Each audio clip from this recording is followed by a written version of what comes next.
ஆண்டவரும் இரட்சகருமாகிய இயேசு கிறிஸ்துவின் நாமத்தினாலே உங்கள் யாவருக்கும் வாழ்த்துதலை நான் தெரிவிக்கின்றேன். இந்த நாளில் நாம் ஒவ்வொரு வாரமும் கம்யூனியனை நாம் பெற்றுக்கொண்டோம் அல்லது அனுசரித்து வருகிறோம். கரங்களை தலையில் சொல்லுங்கள், கரங்களை தலையில் சொல்லுங்கள். ஆமென். அப்போது அந்த கம்யூனியனில் நாம் பெற்றுக்கொண்ட அந்த காரியம் என்னவென்றால், இந்த உலகம் இதுவரையும் கண்டிராத அனுபவித்திராத ஒரு மிகப்பெரிய ஒரு அனுபவத்தை கம்யூனியன் மூலமாக பெறுகிறோம்.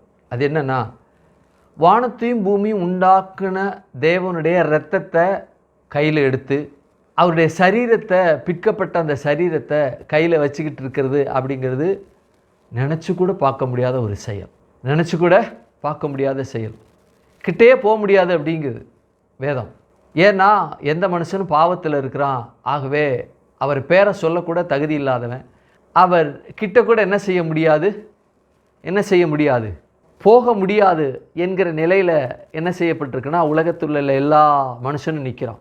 அவன் கையில் இரத்தமும் மாமிசமும், கடவுளுடைய இரத்தமும் கடவுளுடைய மாமிசம் அப்படிங்கிறது பேரையே சொல்ல முடியாது. அப்படிங்கும்போது அவர் தொடவே முடியாது, அவர்கிட்டே போக முடியாது அப்படிங்கிற ஒரு நிலைமை மாறி இரத்தத்தையும் கையிலையும் எப்படி ஐயோ நினச்சி கூட பார்க்க முடியாது இல்லையா? அந்த ஒரு அனுபவத்தை நம்ம என்ன செய்கிறோம்? கம்யூனியன் மூலமாக பெறுகிறோம். அது சபையில் தேவன் எல்லா ஆவிக்குரிய சபைக்கும் அதனுடைய முழு தன்மையை, முழு மகிமையை அவர்கள் உணரும்படி, சும்மா ஜஸ்ட்டு ஒரு சடங்காச்சாரமாக அனுபவித்து போகும்படி அல்ல, அதனுடைய கான்சிக்வன்சஸ், அதனுடைய பிரதிபலன்கள், அதனுடைய எல்லா விளைவுகளையும் நாம் பெற்றுக்கொள்ளணும். என்ன விளைவு? கம்யூனியன் எடுப்பதன் மூலமாக பிசாசை, பாவத்தை, சாபத்தை நான் மேற்கொண்டு, பாவமும் சாபமும் பிசாசு செய்ய முடியாத காரியத்தை நாம் பெற்று, அல்லது அது கொடுக்க முடியாத நாம் பெற்று, இந்த பூமியில் வாழத்தக்கதாக இது என்ன செய்யப்பட்டிருக்குன்னா, நமக்கு இவைகள் கொடுக்கப்பட்டிருக்கு. இதைத்தான் நம்ம என்ன செய்கிறோம்?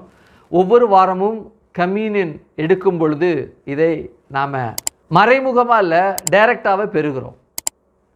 ஆனால் அநேக ஜனங்கள் இதை உணர்ந்து கொள்வது இல்லை. ஏதோ சர்ச்சுக்கு வர்றேன், காலையில் சர்ச்சில் ஞாயிற்றுக்கிழமையில் ஜெபம் நடக்குது, அதுக்கப்புறம் துதி ஆராதனை முடிஞ்ச பிறகு இந்த செய்திக்கு முன்பாக, துதி ஆராதனைக்கு பின்பு, செய்திக்கு முன்பு ஒரு கம்யூனியன் எடுத்து முடித்த பிறகு என்று நிலை நம்முடைய சபையில் இருக்கிறதுனால இது வழக்கமாக கூடுறது தானே, வழக்கமாக இது செய்கிறதுனா என்று அல்ல. இப்படிப்பட்ட ஆராதனையை தேவதூதர்களும் உற்று பார்க்கத்தக்கதாக யார் சொல்கிறா? பேதுரு சொல்லுகிறார். என்ன உற்று பார்க்குறாங்க அப்படின்னா, அவங்க ஆராதிக்கிற ஆராதனை விடவா நம்ம ஆராதிக்க போகிறோம்? அவங்க பயங்கரமாக ஆராதிக்கிறாங்க. ஆனால் அதிலெல்லாம் அவர் விருப்பம் கொள்ளுவது அல்ல. யார் விருப்பம் கொள்வதல்ல? நம்முடைய தேவன் விருப்பம் கொள்ளுகிற தேவன் அல்ல அல்ல அல்ல. நாம் ஆராதிக்கிற ஆராதனை விருப்பம் கொண்டு வர்றார். தத்தக்கா புத்தக்கான்னு, அதாவது the world best singer among Christian world இந்த ஹியூமன் அப்படின்னு இருக்கும்போது, அவங்க பாடினா கூட தேவனுக்கு தத்தக்கா புத்தக்கான்னு பாடுறது மாதிரி தான் அவருக்கு. அப்போ நம்மலாம் எந்த மூலை? எனக்கு பாட்டு வரும், ஆனால் அந்த அளவுக்கு வராது.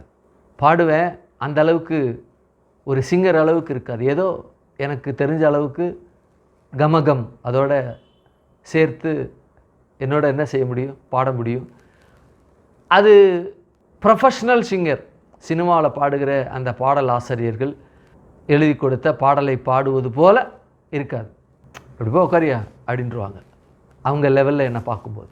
அப்போது மனுஷன் ஹைலி டேலண்டட் பர்சன் பாடுறது தத்தக்கா புத்தக்கா தேவனுடைய பார்வையில் அப்படின்னா, ஏன் பாடல் அந்த கமகத்தோடு பாடுகிற அந்த பாடல் எப்படி இருக்கும் அப்படின்னா ரொம்ப கேவலமாக இருக்கும். அதைத்தான் அவர் விரும்புகிறார். ஆமே. இன்னும் சொல்லப்போனால் வார்த்தையே வராது. கடவுளே, கர்த்தாவே, நீங்கள் தான் எனக்கு அப்பா, எங்கள் அம்மா, எங்கள் தகப்பன், தாயி, உங்களை விட்டால் எனக்கு யாருமே இல்லை அப்படின்னு எழுத படிக்க தெரியாத பாமரர் பாடுகிறார் என்றால், நான் பாடுகிறதை காட்டிலும் அவர் பாடுகிறது அவருக்கு அதிகமாக பிடிக்கும். ஆமென். அதுதான் தேவன். அப்போது இந்த ஆராதனையில் இந்த காரியங்களை அவங்க உற்று பார்க்க வரலையா? யார்? தேவதூதர்கள். எதை உற்று பார்க்குறாங்கன்னா, கடவுள் பேரை சொல்கிறதுக்கே நம்ம பயப்படுவோம். 2 சட்டைகள் மூலமாக தன்னுடைய முகத்தை மூடி, 2 சட்டைகள் மூலமாக தங்கள் கால்களை மூடி, சேனைகளின் கர்த்தர் பரிசுத்தர் பரிசுத்தர் பரிசுத்தர் என்று நடுங்கிக்கிட்டு பேசுவாங்க, பாடுவாங்க, ஆராதிப்பாங்க. நாம் ஆராதிக்கிறது பார்க்குறாங்க. ஓகே, கடவுளுக்கு அது பிடிச்சிருக்கு. அவங்களும் நம்மளோட சேர்ந்து என்ன செய்கிறாங்க? தேவதூதர்கள் கூட்டங்கள், மரித்த பரிசுத்தவான்களாம் நாம் ஆவிக்குரிய சபையில் பாடும் பொழுது அல்லது ஆவிக்குரிய சபை அல்லாதவர்கள் பாடும் பொழுது அவங்களுக்கு சேர்ந்து என்ன செய்கிறாங்க? நம்மளோட சேர்ந்து பாடுறாங்க. வேதம் அதைத்தான் சொல்லுது. அதை எக்ஸ்பிளைன் பண்ணால் ரொம்ப ஆழமாக இருக்கும், நான் கடந்து போகிறேன். தேவதூதர்கள் உற்று பார்க்குறாங்கன்னா அவங்க அங்கே வந்தால் தான் உற்று பார்க்க முடியும் இல்லையா? வந்து உற்று பார்க்குறாங்க, மேலேருந்து உற்று பார்க்குறாங்க. மரித்த பரிசுத்தவான்களும் பார்க்குறாங்க மேலேருந்து. நாம் ஆராதிப்பதை காட்டிலும் இவங்க ஆராதிப்பது சூப்பர் அப்படின்னு பார்க்குறாங்க. எதை?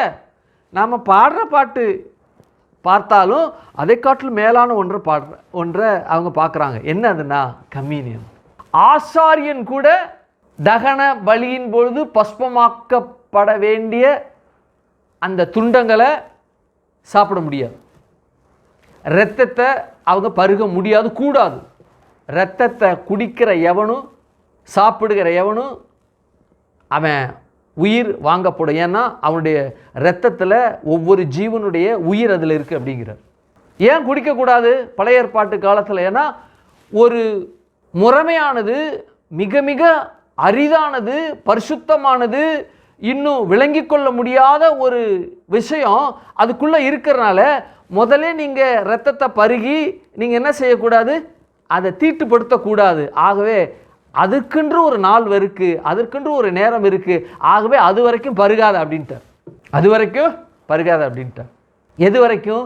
கிறிஸ்துவனுடைய இரத்தத்தை நாம் பருகுகிற வரைக்கும் பறவையினுடைய விலங்கினுடைய அந்த இரத்தம் புசிக்கல் ஆகாது அப்படின்னு சொல்லி அதை தடை பண்ணிட்டாரு கிறிஸ்து வர வரைக்கும். ஏசு சொல்கிறாரு 2025 ஆண்டுகளுக்கு முன்பாக இந்த பூமியில் இருந்த பொழுது, என்னுடைய இரத்தத்தையும் என்னுடைய மாமிசத்தையும், என்னுடைய இரத்தத்தை பருகாதவன், என்னுடைய மாமிசத்தை புசிக்காதவன் என்னிடத்தில் பங்கு இல்லைன்ட்டார். புசிங்கிறாரு, குடிங்கிறாரு.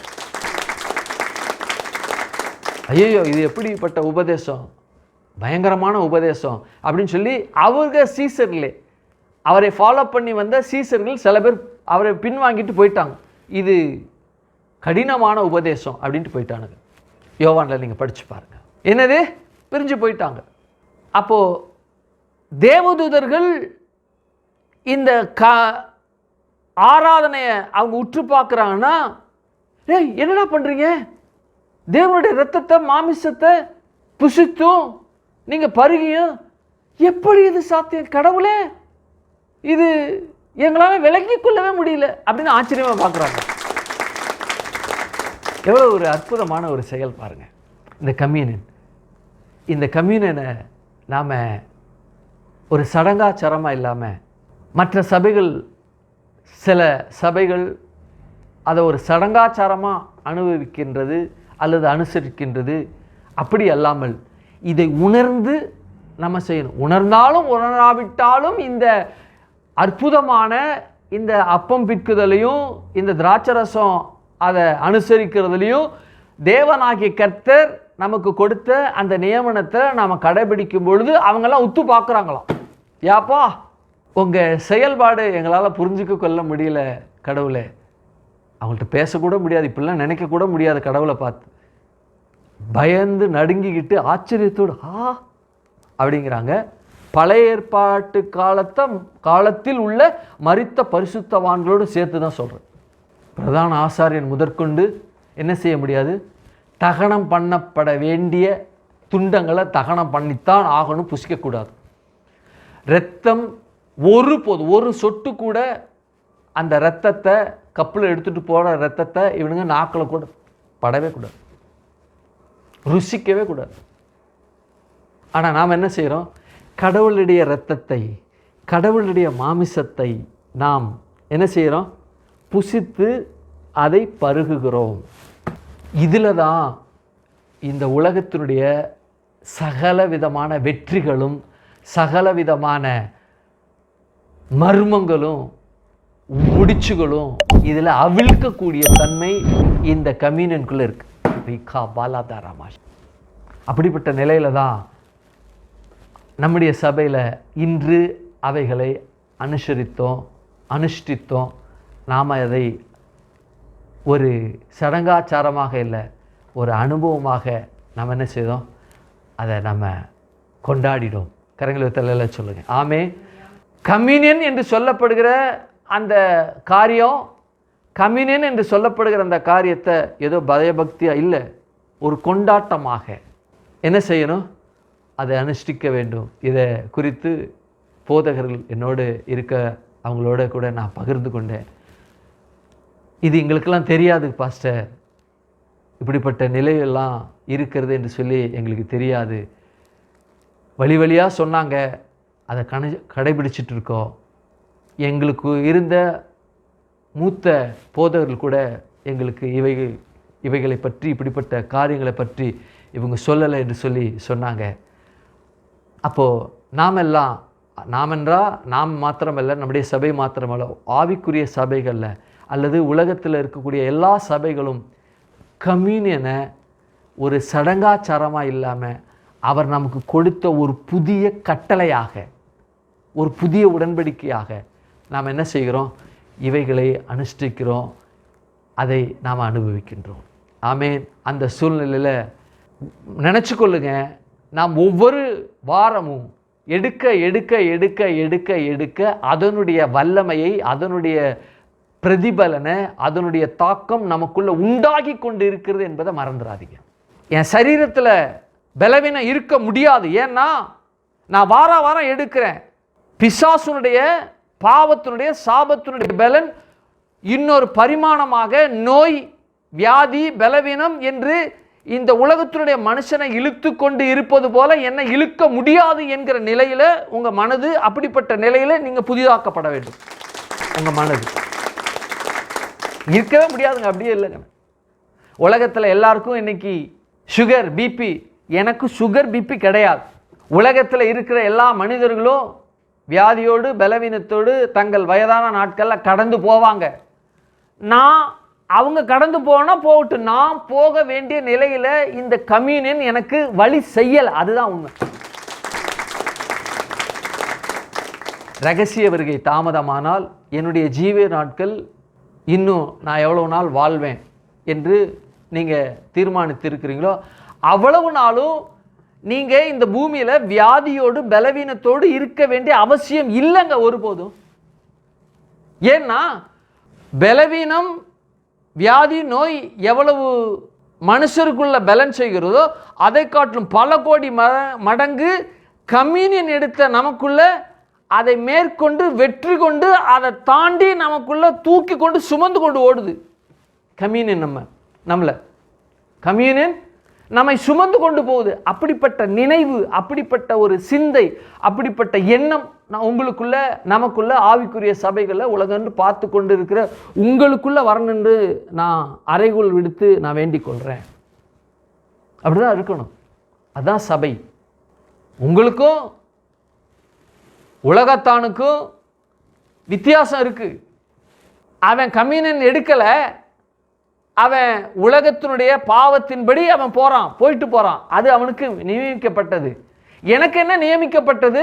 நான் சுகத்தோட பலத்தோட மாத்திரமே வாழ்வேன் என்ற காரியம் எனக்கு நியமிக்கப்பட்டிருக்கு. என் சரீரம் ஒருபோதும் பலவீனத்தோட, நோயோடு இருக்க வேண்டிய அவசியம் இல்லை. ஏன்னா நான் இன்றைக்கு எடுக்கின்ற இந்த வாரம், ஒவ்வொரு வாரமும் நாம் எடுக்கின்றோம். ஆகவே நான் ஒருபோதும் அப்படிப்பட்ட சூழ்நிலை வாழ முடியாது என்ற எண்ணத்தில் இருக்கணும். முதல்ல அண்டர்ஸ்டாண்டிங் ரொம்ப இம்பார்ட்டன்ட். புரிதல் ரொம்ப அவசியம் நமக்கு. அப்படிப்பட்ட ஒரு சிந்தை என்ன நமக்கு வேணும். அதைத்தான் நாம் என்ன செய்தோம்? நாம் இந்த கம்யூனியன் மூலமாய் அவைகளை நாம் பெற்றுக்கொண்டோம். ஆமென், அல்லேலூயா. நாம் விசுவாசத்தை குறித்து தியானித்து கொண்டு இருக்கிறோம். விசுவாசமானது நம்பப்படுகிற உறுதியும் காணப்படாததில் நிச்சயமாக இருக்கிறது என்று சொல்லி எபிரேயர் 11:1 சொல்லப்பட்டிருக்கிறது. இந்த விசுவாசம் என்று சொல்லப்படுகிற இந்த வார்த்தையை பெற்ற உயிரினங்கள், அதனுடைய அடிப்படையில் பொதுவான விசுவாசம், உலக பிரகாரமான விசுவாசம், கிறிஸ்தவனுடைய விசுவாசம், தேவனுடைய விசுவாசம், தேவ ரகமான விசுவாசம் என்று சொல்லி 5 நிலைகளில் இது பிரிக்கப்பட்டிருக்கிறது. அப்போ இந்த உயிரினம் என்று சொல்லப்படுகிற இந்த வார்த்தையில் மனுஷன் ஒரு மேலான உயரமான இடத்துல இருக்கிறான். அவன் எப்படிப்பட்ட உயரமான மேலான நிலையில் இருக்கிறான் அப்படின்னா, இவன் தான் த க்ரௌன் ஆஃப் கிரியேஷன், அதாவது படைப்பின் மணிமகுடமாக இருக்கிறான். இவனுக்குள்ள அந்த விசுவாசம் இருக்குது. ஒன்று கடவுளை நம்புகிற நம்பிக்கை, இன்னொன்று கடவுள் அவனுக்கு கொடுத்த நம்பிக்கையின்படி அவன் வாழக்கூடிய அந்த வாழ்க்கை. நல்லா நமக்கு தெரியும். ஆகவே நான் கடந்து போகிறேன். கடவுளை நம்புகிற நம்பிக்கை நிமித்தமாக தான் உலகத்தில் இருக்கிற எல்லா ஜனங்களும் எப்படி இருக்கிறாங்க அப்படின்னா, ஏதோ எனக்கு மேலே ஒரு சக்தி இருக்குது அப்படின்னு நாத்திகன் சொல்கிறான். உலகத்தில் இருக்கிற எல்லா மனிதருக்குள்ளேயும் கடவுளை நம்புகிற நம்பிக்கையினுடைய தன்மையை கடவுள் அவனுக்குள்ளே வைத்தார். நீங்கள் ரோமர் 1:19 வாசித்து பார்த்தீங்கன்னா, கடவுளை நம்புகிற நம்பிக்கை தேவன் அவர்களுக்குள் வைத்தார், தேவனை அதை வைத்தார் அப்படின்னு இருக்கு. தேவனை வைத்தார், வேறு யாரும் வைக்கலை. நான் அப்படியே இருக்கிறேன், ஒரு ஜட மாதிரி இருக்கிறேன், உங்களை நம்பணும், ஆகினால உங்கள் நம்பிக்கை எனக்கு வைங்க ப்ளீஸ் அப்படின்னு கேட்கல. இன்பில்ட்டாகவே வச்சிருக்கார். பிறந்த உடனே அந்த கடவுளை நம்புகிற நம்பிக்கை எல்லா குழந்தைகளுக்குள்ளும் அந்த கரு அதுக்குள்ளே தேவன் வச்சுட்டார். அப்போ இன்பில்ட்டாகவே இருக்கிறபடினால உலகத்தில் எல்லா மனிதனும் கடவுளை நம்புகிற நம்பிக்கையின் அடிப்படையில் தான் பிறந்திருக்கிறோம். அதனுடைய அடிப்படையில் உலகத்தில் காடுகளில் குகைகளில் வாழ்கிற ஜனங்கள்லாம் கடவுள் யாருன்னு தெரியாது, அவருடைய செயல்பாடுகள் என்னன்னு தெரியாது, பேர் தெரியாது. ஆகவே இயற்கையை தெய்வமாக அணுகிறாங்க. தங்களுக்கென்று சிலைகளை வைத்து வழிபடுகிற ஜனங்கள் இருதயம் குருடாக இருக்குது, அதனால் அவைகளை உண்டாக்கி கும்புறாங்க. ஆனால் அவங்க உள்ளத்தில் என்ன இருக்குது? கடவுள் ஒருவர் இருக்கிறார் என்ற ஒரு உணர்வு இருக்கிறதுனால தான் தங்களுக்கென்று ஒரு கடவுளை உண்டாக்கி இருக்கிறாங்க, அதை கும்பிட்றாங்க. மூன்றாவது நிலையில் ஆர்சி மக்கள் சிலைகளை வைத்து வழிபடுகிற சிலை வழிபாட்டு கிறிஸ்தவர்கள். அடுத்தது நான்காவது பிதா குமாரன் பரிசுத்தாவே நல்லா தெரியும், ஆனால் அனுபவ ரீதியாக தெரியாது. ஏட்டின்படி தெரியும், அனுபவத்தின்படி தெரியாது. தியரிட்டிக்கலாக தெரியும், பை எக்ஸ்பீரியன்ஸு அவங்களுக்கு என்ன செய்யலை, அவங்க அறியலை. அப்போது உலகம் எப்படி வாழுதோ அது போல தான் மனுஷன் வாழ்ந்தான். ஐ மீன் அந்த பெயர் அளவில் இருக்கக்கூடிய அந்த பெயர் கிறிஸ்தவன் அப்படி தான் இருந்தாங்க. நானும் ஒரு நாள் அப்படி தான் இருந்தேன். நானும் பெயரளவில் கிறிஸ்தவனாக இருந்தேன். உலகம் என்ன தப்பெல்லாம் செஞ்சேன், நானும் செஞ்சேன். விபச்சாரம், வேசித்தனம், திருட்டு, கொலை அதை தவிர மற்ற எல்லாம் செய்தேன். அப்போது வேறுபாடு இல்லை அவனுக்கு எனக்கும். அவன் என்னெல்லாம் செஞ்சானோ அதை நான் செஞ்சேன். எப்போ பரிசுத்த ஆவியானவர் என்னை தொட்டாரோ அப்போ தான் ஓ மனுஷனுக்கும் ஆவிக்குரிய மனுஷனுக்கு வித்தியாசம் இருக்குது என்கிற ஒரு நிலை. அப்போ தான் உலகத்துக்கும் ஆவிக்குரிய மனுஷனுக்கும் ஒரு நிலை. அப்போ தான் ஆவிக்குரிய மண்டலத்திற்கும் இந்த உலகத்தினுடைய மண்டலத்திற்கும், இந்த ஃபிசிக்கல் வேர்ல்டு அண்ட் ஸ்பிரிச்சுவல் வேர்ல்டுன்னுபாங்க, இந்த ரெண்டு உலகத்துக்கும் அர்த்தமே தெரிஞ்சிச்சு.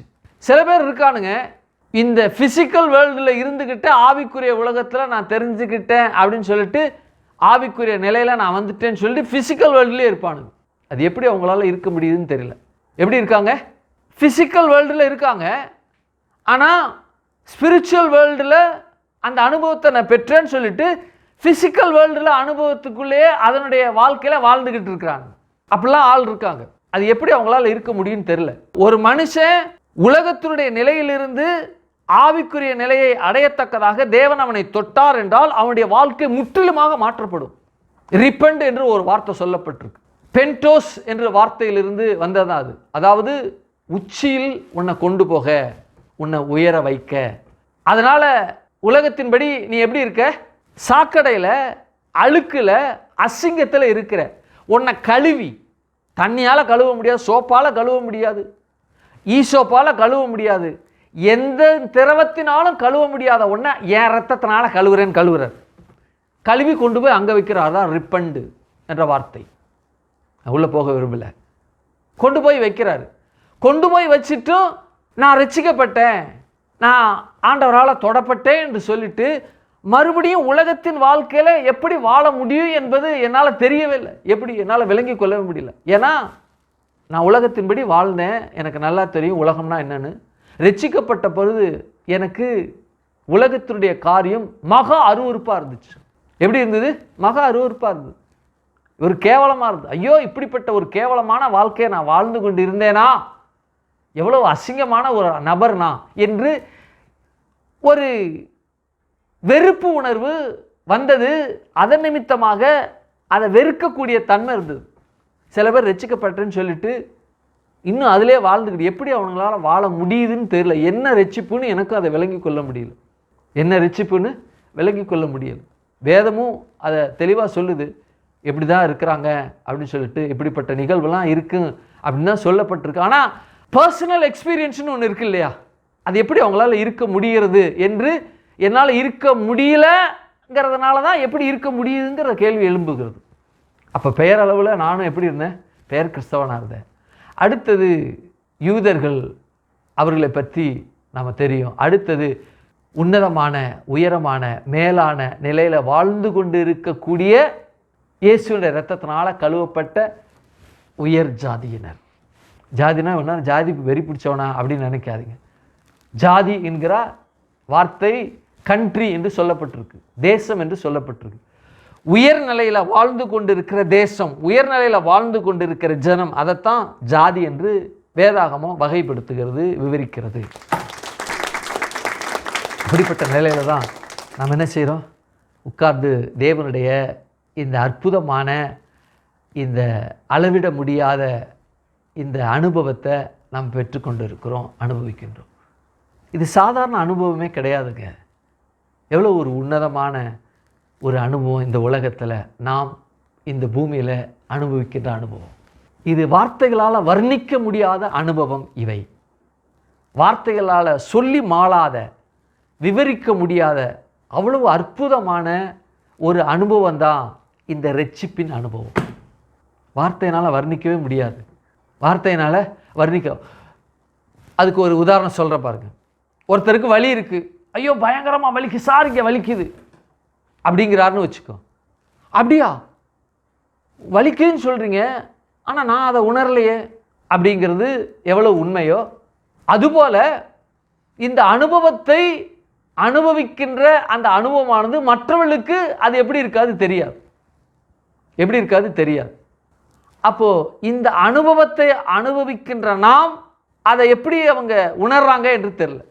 மற்றவர்கள் வழியே நாம் எப்படி உணராது இருக்கிறோமோ அல்லது உணர முடியாதோ, அதுபோல் உலகத்தினுடைய அந்த அனுபவத்தை விட்டு பிரிந்த நாம் மறுபடியும் அந்த அனுபவத்திற்குள்ளே போய் அந்த அனுபவத்தை அனுபவிக்கின்றது என்பது இயலாத, கூடாத அல்லது நடத்த முடியாத ஒரு அனுபவமாக இருக்கு. இதுதான் ஆவிக்குரிய ஜனத்தினுடைய அற்புதமான அதிசயமான ஒரு காரியம். இதைத்தான் என்ன சொல்கிறாங்க அப்படின்னா, இந்த உணர்வை விவரிக்க முடியாது அப்படிங்கிறாங்க. இந்த உணர்வை விவரிக்க முடியாது. நம்முடைய வாழ்வினுடைய செயல்பாடின் மூலமாக தான் அது மற்றவர்களுக்கு செய்கையின் மூலமாக தான் தெரியுமோ ஒழிய, ஐயா நான் ரட்சிக்கப்பட்டிருக்கேன், நான் பாவத்திலிருந்து விடுதலையாக்கப்பட்டிருக்கேன் அப்படியா, சரி நாம் உணர்றோம். இந்த உணர்வு அவருக்குள்ளே வராது.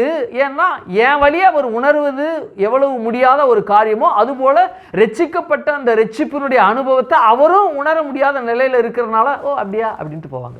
வலிக்குதா, உங்களுக்காக ஜெபம் பண்ணிக்கிறேன், அல்லது ஓகே ஒரு நல்ல டாக்டர் அங்கே இருக்கார், அவங்கள்ட்ட போய் நீங்கள் பாருங்கள் அப்படின்னு அவருடைய வழியை உணராது இருக்கிறது போல ரட்சிப்பினுடைய அனுபவத்தை அவர்கள் உணராது இருக்கிறாங்க. எவ்வளோ பெரிய அற்புதமான செயல் பாருங்க. உணர்ச்சியை உணர்வால் இது மற்றவர்களுக்கு அறிய முடியாத ஒரு அற்புதமான ஒரு செயல்பாடு தான் ரட்சிப்பு. கண்டிப்பாக உணரவே முடியாது மற்றவங்களால். நான் உணர்வது போல இன்னொருத்தவங்க உணர முடியாது. இப்போது இன்னொருத்தர் ரட்சிப்பின் அனுபவத்தை பெற்றிருக்கிறார் என்றால் என்னை விட அதிகமாக அந்த உணர்வை அவர் பெற்றிருக்கலாம், அல்லது என்னை விட குறைவாக அந்த அனுபவத்தை பெற்றிருக்கலாம். குறைவான அனுபவம் தான் இவருக்கு இருக்கிறது என்று சொல்லி என்னால் உணர முடியாது. என்னை விட அதிகமான உணர்வு அவருக்குள்ள இந்த ரட்சிப்பின் அனுபவத்தை அவர் பெற்றிருக்கிறார் என்று சொல்லி அதையும் நான் உணர முடியாது. எனக்குள்ள உணர்வு என்ன இருக்கோ அதை வைத்து தான் நான் என்ன செய்ய முடியும், இந்த ரட்சிப்பின் உணர்வை, அந்த அனுபவத்தை நான் அனுபவிக்க முடியுமே தவிர மற்றவர்களிருந்து அதை என்ன செய்ய முடியாது, ஒருபோதும் நான் அதை பார்க்க முடியாது. அல்லது அந்த உணர்வை என்கிட்ட பாஸ் பண்ணுங்க, அந்த உணர்ச்சி எனக்கு பாஸ் பண்ணுங்க, நானும் உணர்றேன். அப்படியா? இல்லை, கதவு கொஞ்சம் திறந்து விடுங்க, நானும் அந்த ஏசி காற்று அப்படியே லைட்டாக உணர்றேன். அது உணரலாம். அது என்னன்னா ஃபிசிக்கல் ஃபீலிங். அது அதை உணர முடியும். ஐயோ இந்த இடத்துல ரொம்ப சுடுதுங்க, கொஞ்சம் தள்ளி உட்கார்றேன், கொஞ்சம் ஃபேன் அங்கே வரட்டும். அது சரீரத்தில் உணர்கின்ற இந்த மாமிச உலகத்தில் உணரக்கூடிய உணர்வு. இது வலி எப்படி இந்த பூலோகத்தில் ஒரு மனுஷனுக்குள்ளே இருந்து அந்த வலியை இந்த பூலோகமானது கொடுத்து கொண்டிருக்கு, அதுவும் ஆவிதான். பாவ உலகத்தினுடைய அதுவும் ஒரு ஆவிதான். இது ஈவில் ஃபிசிக்கல் எக்ஸ்பீரியன்ஸ். இது ஸ்பிரிச்சுவல் ஹோலி எக்ஸ்பீரியன்ஸ். இதை எப்படி உணர்வை இன்னொருத்தன் உணர முடியாதோ அதுபோல அந்த ஹோலி ஸ்பிரிச்சுவல் அந்த எக்ஸ்பீரியன்ஸையும் உணர முடியாது, ஃபீலிங்கையும் உணர முடியாது. ரெண்டும் எப்படி இருக்கு, ஒரு உணர்வுக்குள்ள. அப்போ பாவம் என்ன செய்கிறதுனா மனிதனை கீழ் நோக்கி இழுத்துட்டு இருக்கு. அது வியாதி பலவீன நோய் மூலமாக அதை அவர்களுக்கு கொடுத்துக்கிட்டு இருக்கு. ஆகையினால இது எப்படி உணர முடியாது, அதுபோல் ஆவியினுடைய பரிசுத்த அந்த தொடுதலினுடைய அந்த காரியத்தை நான் உணர்வதை மற்றவன் உணர முடியாது. உணர முடியாதா? உணர முடியாது. பாவம் தன்னுடைய பலவீனத்தை நோயை மனுஷனுக்குள்ள செலுத்தி அந்த மனுஷன் உணர்கிற அந்த உணர்வை பிரச்சனையோடு போராட்டத்தோடு வியாதியோடு கண்ணீரோடு மரண படுக்கையில் அப்படியே துடிதுடிச்சுக்கிட்டு இருக்கிறான். டாக்டர்லாம் வர்றாங்க, அவன் கிட்ட வரும்போது டாக்டரும் சேர்ந்து ஐயோ இப்படி துடிக்கிறேன், எனக்கும் அந்த துடிப்பு வருக்குது, அந்த வலி எனக்கும் வருதுப்பா அப்படிங்கிறாங்களா? சௌரியமாயிடும். தொட்டுட்டு அப்படி கையை பிடிச்சி பார்த்துட்டு நல்லா இருக்கு, ஹார்ட் பீட் சரியாயிடும். அதே ஆவிக்குரிய மனிதனும் ஆவி நிலையில பரவசத்தில் தேவனை துதித்து ஆராதிக்கும் போது வெரி குட், இவனை நான் தொட்டனா அதே கரண்ட் ஷாக்கு அல்லது அதே ஆவி நிலை எனக்கு நானும் அவரை துதிக்க இல்லை முடியாது. இது எப்படியோ அதுவும் அப்படி, அது எப்படியோ அதுவும் இப்படி என்ற நிலையில் இருக்கக்கூடியதான் ஆவிக்குரிய காரியம்.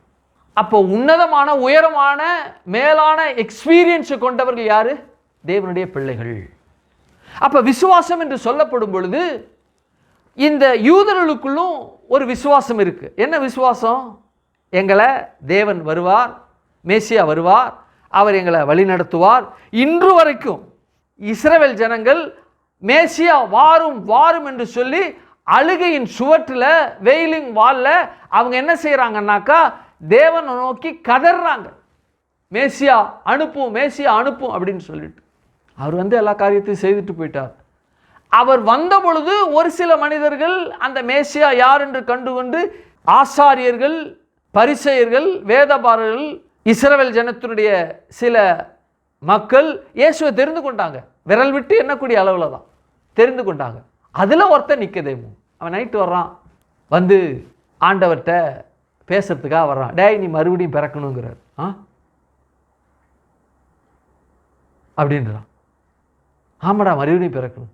நாங்கள் சொல்கிறீங்க, எங்கள் அம்மா வயிற்றில் நான் எப்படி பிறக்கணும்? எத்தோ பெரிய அம்மாவாக இருந்தால் மறுபடியும் எங்கள் அம்மா வயிற்றுக்குள்ளே போகணும், மறுபடியும் என்னை பெக்கணும்னா நான் எங்கள் அம்மா வயிற்றுக்குள்ளே இதே நிலைமையில் இருந்தால் எவ்வளோ பெரிய கர்ப்பப்பை இருக்கணும், நான் எவ்வளோ நாள் சுருண்டு இருக்கணும், எப்படி பிறக்க முடியும்? அப்படியே தலை அப்படியே சுற்ற ஆரம்பிச்சிருச்சு. ஆளை பட்டுன்னு ஒரு தலையில் அடிக்கிற மாதிரி, நீ போதகனாக இருக்க, மோசே ஆகமத்தை நீ போதிக்கிற, நீ பரிசேயன் இல்லையா, போதகனாக இருக்க இல்லையா, அதில் என்ன போதிக்கிற? என்னை பற்றி தான்டா சொல்கிறது, என்னை பற்றி தான் போதிக்கப்பட்டிருக்கு. உனக்கு கொடுக்கப்பட்ட கட்டளைகள், பிரமாணங்கள், 10 கட்டளைகள், பலிகள், பண்டிகைகள், மாத பிறப்புகள் எல்லாம் என்ன சென்ட்ரா மையமாக வைத்து தான் பேசப்பட்டிருக்கு. நான் தான் எல்லாவற்றையும் முடிக்கக்கூடிய ஒரு சென்டர் ஆஃப் த பாயிண்ட்ல நான் தான் இருக்கிறேன், நான் தான் முடிக்க போறேன் எல்லாத்தையும். இதுவரைக்கும் அனுஷ்டிக்கிற எல்லா காரியமும் பொய்த்து விட்டது. எல்லாம் ஒரு மைல்கல் போல.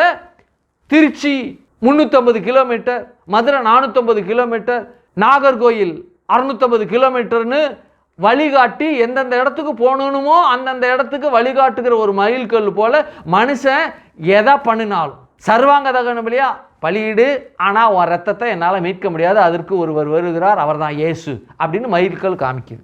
மைல்கல் என்ன செய்யுது? காமிக்குது. மாத பண்டிகையா கொண்டாடு. இந்த மாத பண்டிகை நோக்கம் என்ன?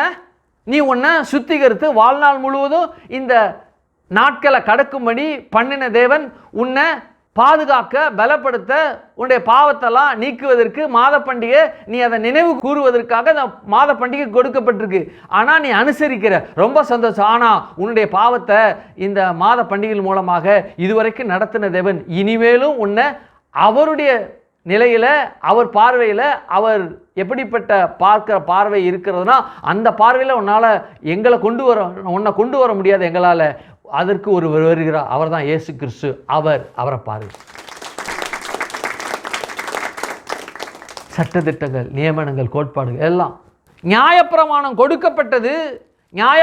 கொடுக்கப்பட்டது எதற்கு என்றால், இவர்கள் பாவத்திலிருந்து விடுதலை செய்யப்படுவதற்காக கொடுக்கப்பட்டிருந்தாலும் இவர்கள் பாவத்தில் இருக்கிறார்கள் என்பதை சுட்டி காண்பிப்பதற்காக இந்த நியாயப்பிரமாணம் கொடுக்கப்பட்டுருச்சுங்க.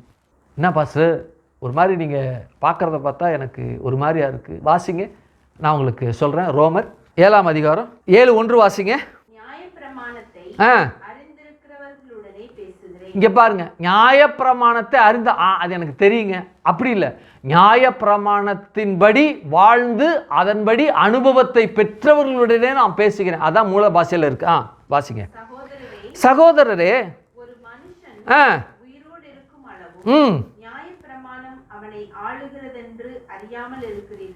அப்போ நியாயப்பிரமாணம் அவன் என்ன செய்கிறது? ஆளுகிறது.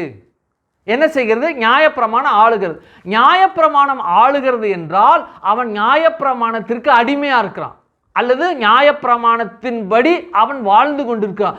ஏன் நியாயப்பிரமாணத்தின்படி அவன் வாழ வேண்டும் என்றால், இந்த பாவமானது பூமியில அவனுக்குள்ள இருக்கிறபடினால அவனை ஆள வேண்டிய சூழ்நிலை நியாயப்பிரமாணத்திற்கு உண்டாகிறது. எந்த மனுஷன் பாவத்தோடு இல்லையோ அந்த மனுஷனுக்குள்ள நியாயப்பிரமாணம் ஆள முடியாது. கரெக்டா? நியாயப்பிரமாணம் இருப்பது நிமித்தமாக நியாயப்பிரமாணத்தின்படி ஆளுகைக்குள்ள அவன் வந்து விடுகிறான். எந்த மனுஷன் நியாயப்பிரமாணத்தின்படி அவன் இல்லாமல் இருக்கிறானோ அவனுக்குள் பாவம் இல்லை. பாவம் இல்லாத மனுஷனுக்குள்ள நியாயப்பிரமாணம் ஆள முடியாது, முடியாது, முடியாது. வாசிங்க, 2 வாசிங்க.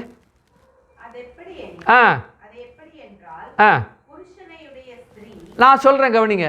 இது புருஷ மனைவி இருக்கிறாங்க, புருஷனுக்கு கீழே மனைவி இருக்கிறா, மனைவியும் கணவனும் கட்டுப்பட்டு இருக்கிறாங்க அல்லது கட்டப்பட்டு இருக்கிறாங்க. இந்த புருஷனை விட்டு மனைவி நீங்கப்பட வேண்டும் என்றால் அந்த மனைவி புருஷனுக்காக அல்லது புருஷனை விட்டு நீங்கப்பட வேண்டும் என்றால் இந்த திருமண பந்தத்திலிருந்து விடுவிக்கப்பட வேண்டும். திருமண பந்தத்திலிருந்து விடுவிக்கப்பட வேண்டிய நிலையில் ஒரு மனுஷன் இருக்கிறான்னா அந்த மனுஷன் செத்து இருக்கணும். செத்தா தான் அதுலேருந்து விடுதலை ஆவா. சொல்லிட்டு பாருங்க, புருஷன் மரித்த பின்பு புருஷனை பற்றி நியாயப்பிரமாணத்திலிருந்து விடுதலையாக்கப்பட்டு இருக்கிறாள் இல்லையா? அதுபோல நியாயப்பிரமாணம் இருக்குன்னா நியாயப்பிரமாணத்திலிருந்து விடுதலை பெறணும் அப்படின்னா பாவத்திலிருந்து இவள் வெளிவந்திருக்கணும், அதிலிருந்து இவள் என்ன செய்யப்பட்டிருக்க வேண்டும்? விடுதலையாக்கப்பட்டிருக்கணும். அப்ப நியாயப்பிரமாணம் இருக்குன்னா பாவம் இருக்கிறதுனால நியாயப்பிரமாணம் இருக்கு, நியாயப்பிரமாணம் இருக்கிறதுனால தான் பாவம் இருக்கு. அப்ப பாவம் இருக்கிறதுனால நியாயப்பிரமாணம் கொடுக்கப்பட்டிருக்கு. அப்ப பாவம், நியாயப்பிரமாணம், நியாயப்பிரமாணம், பாவம் ஒன்றே ஒன்று என்ன செய்யறது? அவங்கள ஏதோ ஒரு கட்டுக்குள்ள அல்லது ஏதோ ஒரு நிலைக்குள்ள அவங்கள அடக்கி வச்சிருக்கு. இப்ப நியாயப்பிரமாணம் என்ன செய்யறது? அவங்கள ஆண்டு கொண்டு இருக்கிறது. வாசிங்க, இதே 7:9 வாசிங்க.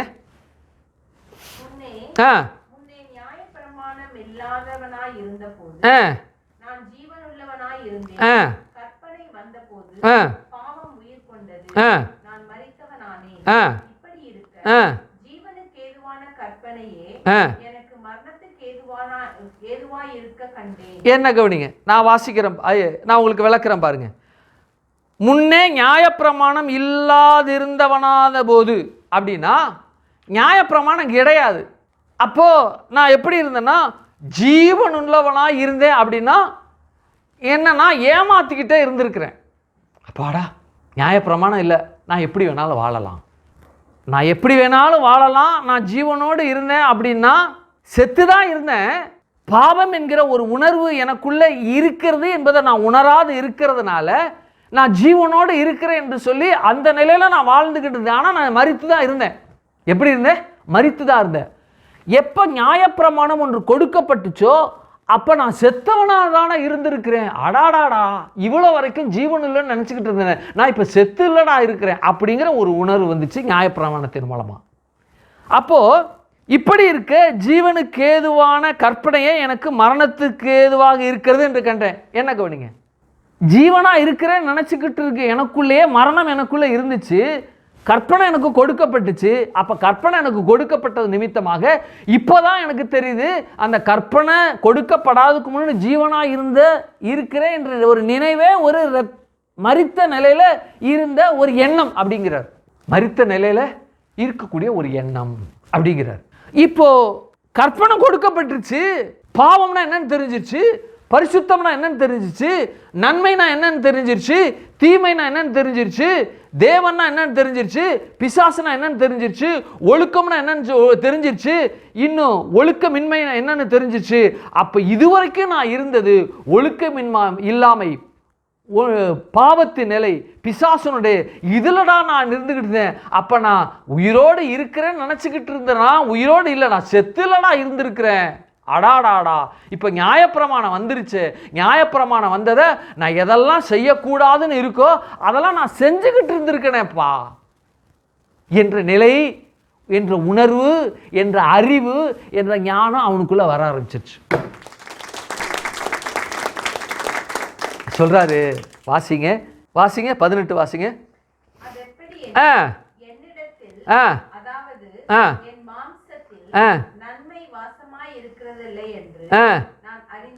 எதன் மூலமா அறிந்திருக்கேன்? என்னிடத்துல நன்மை வாசமா இல்லை அப்படிங்கிறத தெரிஞ்சுக்கிட்டேன். ஏன்னா இதுவரைக்கும் நான் தெரிஞ்சுக்கிட்டது என்னன்னா நியாயப்பிரமாணம் கொடுக்காத பொழுது பாவத்தினுடைய கிரியையை நான் செஞ்சேன். பாவத்தினுடைய கிரியை செய்ததுனால இது பாவம்னு எனக்கு தெரிலங்க. நியாயப்பிரமாணம் வந்துச்சு, நியாயப்பிரமாணம் வந்த உடனே டே நீ செய்கிற தப்பு தம்பி, கடவுள் இதை செய்யக்கூடாதுன்னு சொன்னார், ஆனால் நீ செஞ்சுக்கிட்டு இருக்கே, அப்போ செய்யக்கூடாதுன்னு ஒன்று சொல்லுகிற அந்த காரியம் நான் செய்துகிட்டு இருந்ததுனால தேவனுக்கு விரோதமாக, என் கடவுளுக்கு விரோதமாக அல்லவா நான் பாவம் எதிர்த்து நான் கிரியை செய்திருக்கேன், அப்போ இது பாவம் அல்லவா அப்படிங்கிற ஒரு உணர்வு வந்துச்சு. இன்னொன்று இங்கே சொல்லப்பட்டிருக்கு, நியாயப்பிரமாணத்தை அறிந்தவர்களிடையே நான் பேசுகிறேன் அப்படின்றார். இன்னொன்று 9 முன்னே நியாயப்பிரமாணம் இல்லாதவனாக இருந்த பொழுது அப்படிங்கிற ஒரு சென்டென்ஸை சொல்கிறார். நியாயப்பிரமாணம் இல்லை, ஆனால் பாவத்தினுடைய கிரியை அவன் செய்கிறான். அப்போ பாவத்தினுடைய கிரியை செய்யும் பொழுது இன்னொரு விஷயத்தையும் சொல்கிறார் அப்போஸ்தலனாகிய பவுல் ரோமருக்கு. என்னன்னா பாருங்க 7:23 வாசிங்க. ஆகிலும்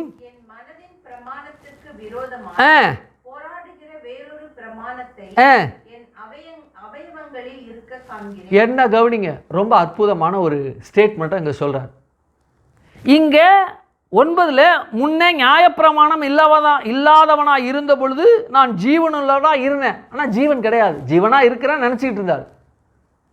அப்போ நியாயப்பிரமாணம் கொடுக்கப்படலைனாலும் மனதின் பிரமாணத்தை தேவன் கொடுத்தார். எப்படி ஒரு மனுஷன் இந்த பூமியில தேவனை அறிகிற அறிவுக்குள்ள அவனை வைத்து இன்பில்ட்டாவை வைத்து தேவனை நீ அறியணும் அப்படிங்கிற உணர்வை, ஒரு விசுவாசத்தை அவனுக்குள்ள வச்சு இந்த கருவுக்குள்ளே வச்சு அதை அனுப்பிச்சிட்டாரு. அனுப்பின பொழுது இந்த மனதின் பிரமாணத்தையும் சேர்த்து வச்சுட்டாரு. உலகத்தில் இப்போ கிறிஸ்தவம் எல்லா இடத்துலையும் பிரபல்யமாக இருக்கு இல்லையா? ஒரு 1000 வருஷம் இருக்குன்னு வச்சுக்குவோமே, வேதம் கிடையாது, இங்கே 2000 வருஷம்னு வச்சுக்குவோம். உலகத்தில் இருக்கிற மனுஷர்கள் 2000 வருஷம்னு வச்சுக்குவோம். இயேசு 2025 ஆண்டுகள் ஆகுது. 2000 வருஷம்னு வச்சுக்குவோமே, இந்த வருஷத்தை விட்டுருங்க, 2000 வருஷம்னு வச்சுக்குவோம். அப்போ இந்தியாவில் ஜனங்கள் இருந்திருப்பாங்களா? இருந்திருப்பாங்க. இருந்திருப்பாங்களா? இருந்திருப்பாங்க. இந்த 2000 வருஷம் மனுஷங்க இருந்தாங்கன்னா இந்த மனுஷன்கள் பேசின மொழி, லாங்குவேஜ், தமிழ் மொழி அப்படின்னு நம்ம எடுத்துக்கிட்டோம்னா, தமிழ் மொழியில் தீண்டாமைனா அதாவது வர்ணாஸ்திரத்தின்படி இன்னும் இந்த சூத்திரர்களை ஒடுக்கின்படி ஆரியர்கள் போட்ட அந்த கணக்கின்படி அல்ல, தமிழ் போதனையில் பொய் சொல்லக்கூடாது, களவு செய்யக்கூடாது, விபச்சாரம் செய்யக்கூடாது, பொய் சொல்லக்கூடாதுன்னு இருக்கா? இருக்கு. அது அப்படியே இருக்கட்டும். இதே 2000 வருஷத்துக்கு முன்பாக இருந்த மனுஷர்கள் தமிழ் புலவர்கள் இயற்றின பாடல் மூலமாக அவங்க தெரிஞ்சுக்கலனாலும், தமிழ் புலவர்கள் கொலை செய்யக்கூடாது, பொய் சொல்லக்கூடாது, பொய் சாட்சி சொல்லக்கூடாது, பிறனுடைய மனைவியெல்லாம் இச்சிக்கக்கூடாது என்று சொல்லி புராணங்களில் இதிகாசங்களில் எழுதப்பட்ட வரிகளை நம்ம பார்க்க முடியுது. அப்போ வரிகளில் எழுதப்பட்ட அந்த வார்த்தை மனதிலிருந்து தான் வந்திருக்கு. புலவர்களை, நீங்கள் எல்லாம் 2000 வருஷம், இன்னும் பல வருஷங்கள், ஆயிரம் வருஷங்கள் இந்த மொழி இருக்க போகிறது. ஆகவே அவர்கள் எல்லாம் 10 கட்டளை, அதுபோல் நீங்களும் உங்கள் ஜனங்களுக்குள்ள பொய் சொல்லக்கூடாது, விபச்சாரம் செய்யக்கூடாது, களவு செய்யக்கூடாது, வஞ்சனை செய்யக்கூடாது என்ற வார்த்தைகளை எழுதுங்கள் என்று உங்களுக்கு கட்டளை இடுகிறேன். சொன்னாரா? இல்லைங்க. புலவர்கள் மனதினுடைய அந்த பிரமாணத்தை வரிகள் மூலமாக, பாடல்கள் மூலமாக எழுதி வச்சதை நாம் இன்னைக்கு படிக்கிறோம். வஞ்சனை செய்யக்கூடாது, பிறனுடைய மனைவியை என்ன செய்யக்கூடாது? இச்சிக்கக்கூடாது, பொய் சொல்லக்கூடாது. திருவள்ளுவர் எழுதி வைத்த பாடல்கள், அதே நான் உங்களுக்கு சொல்கிறேன். இவைகளெல்லாம் என்னது? மனதின் பிரமாணத்தின் எழுத்தின் மூலமாய் புலவர்கள் அதை மனதின் பிரமாணத்தை உணர்ந்து, தேவன் இன்பில்ட்டா கொடுத்த மனதின் பிரமாணத்தை உணர்ந்து எழுதப்பட்ட வரிகள் தான் இவைகள்.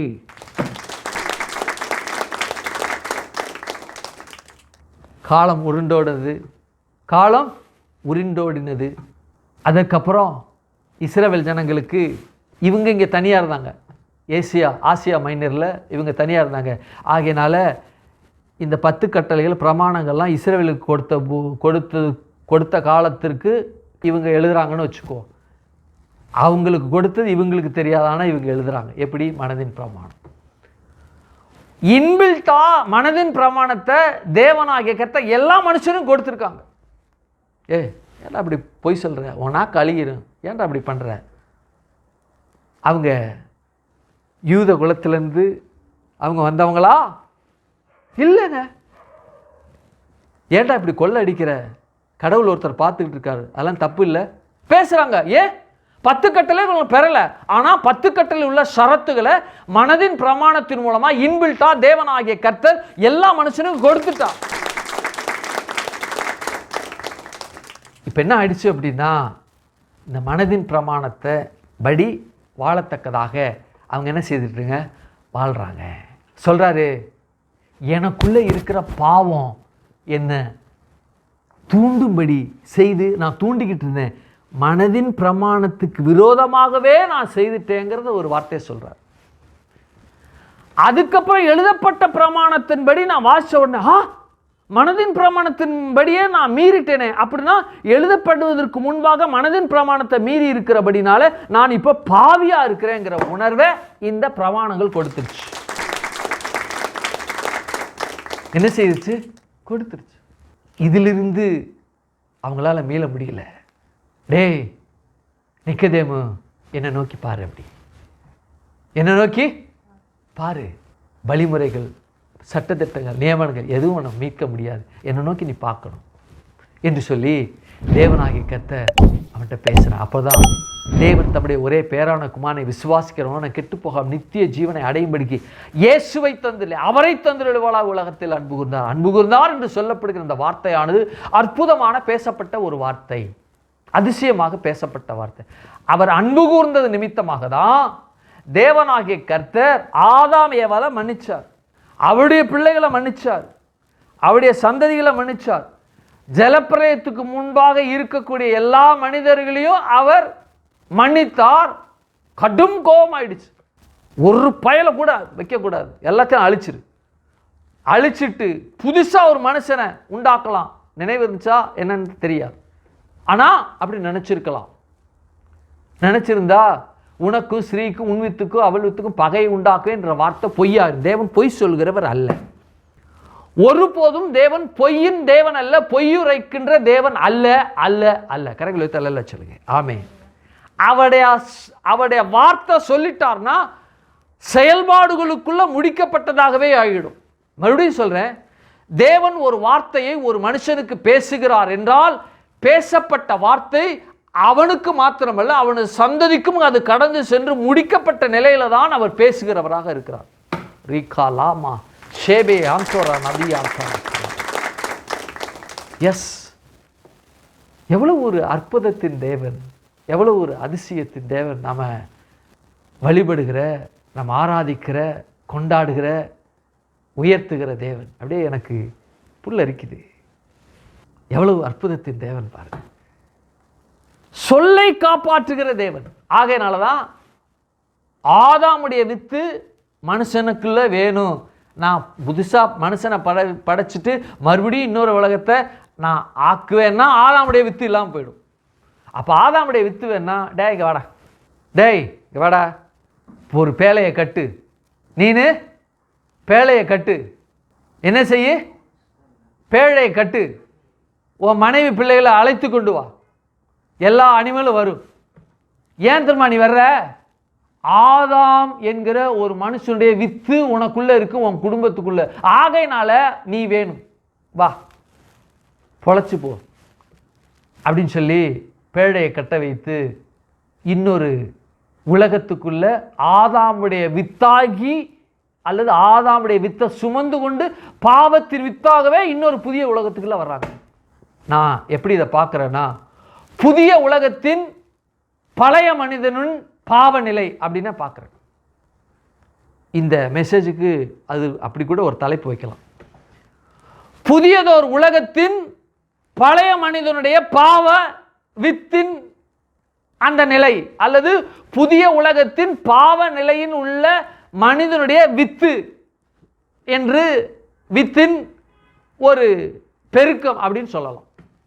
ஒரு வீடு கட்டுறாங்க அப்படின்னா அந்த வீடு கட்டுற அந்த வீட்டில் எல்லாம் புதுசு. பழைய வீடை இடிச்சிட்டு புது வீடு கட்டுறாங்க.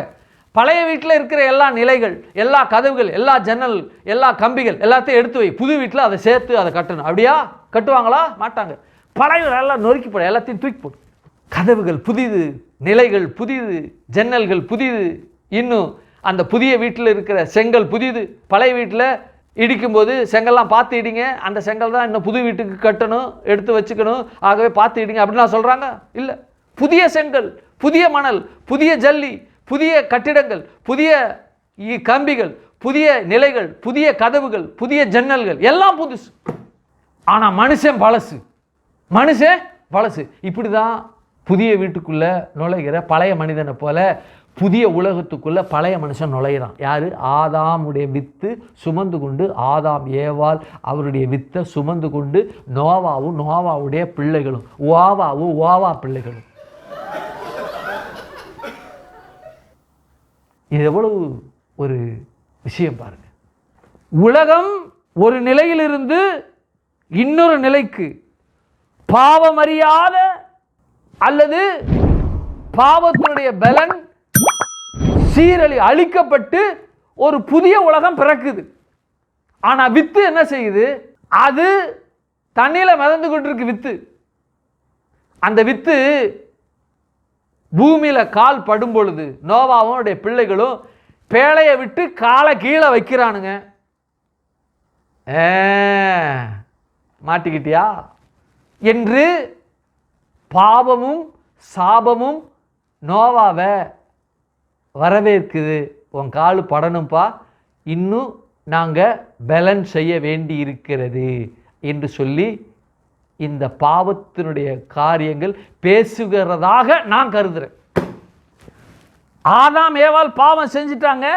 அவங்க காலு ஏதேன் தோட்டத்தை விட்டு ஒரு அடி வெளியில வைக்கும் பொழுது பாவத்தின் மூலமாக சாபத்தை பிறப்பித்து அதன் மூலமாக நோயை மரணத்தை பிறப்பிப்பதற்காக இந்த ஏதேன் தோட்டத்திலிருந்து வெளியே வைத்த ஆதாம் ஏவாளின் கால்களை இந்த பூமியானது சகிக்க கூடாம சகித்தது.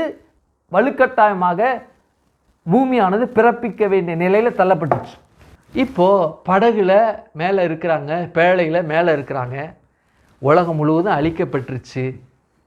நான் எப்படி இதை பார்க்குறேன் அப்படின்னா, பேழை மிதக்குது, காலெல்லாம் கீழே படலை, தரையில் படலை, மேலேயே தண்ணியிலேயே மிதந்துக்கிட்டு இருக்கானுங்க.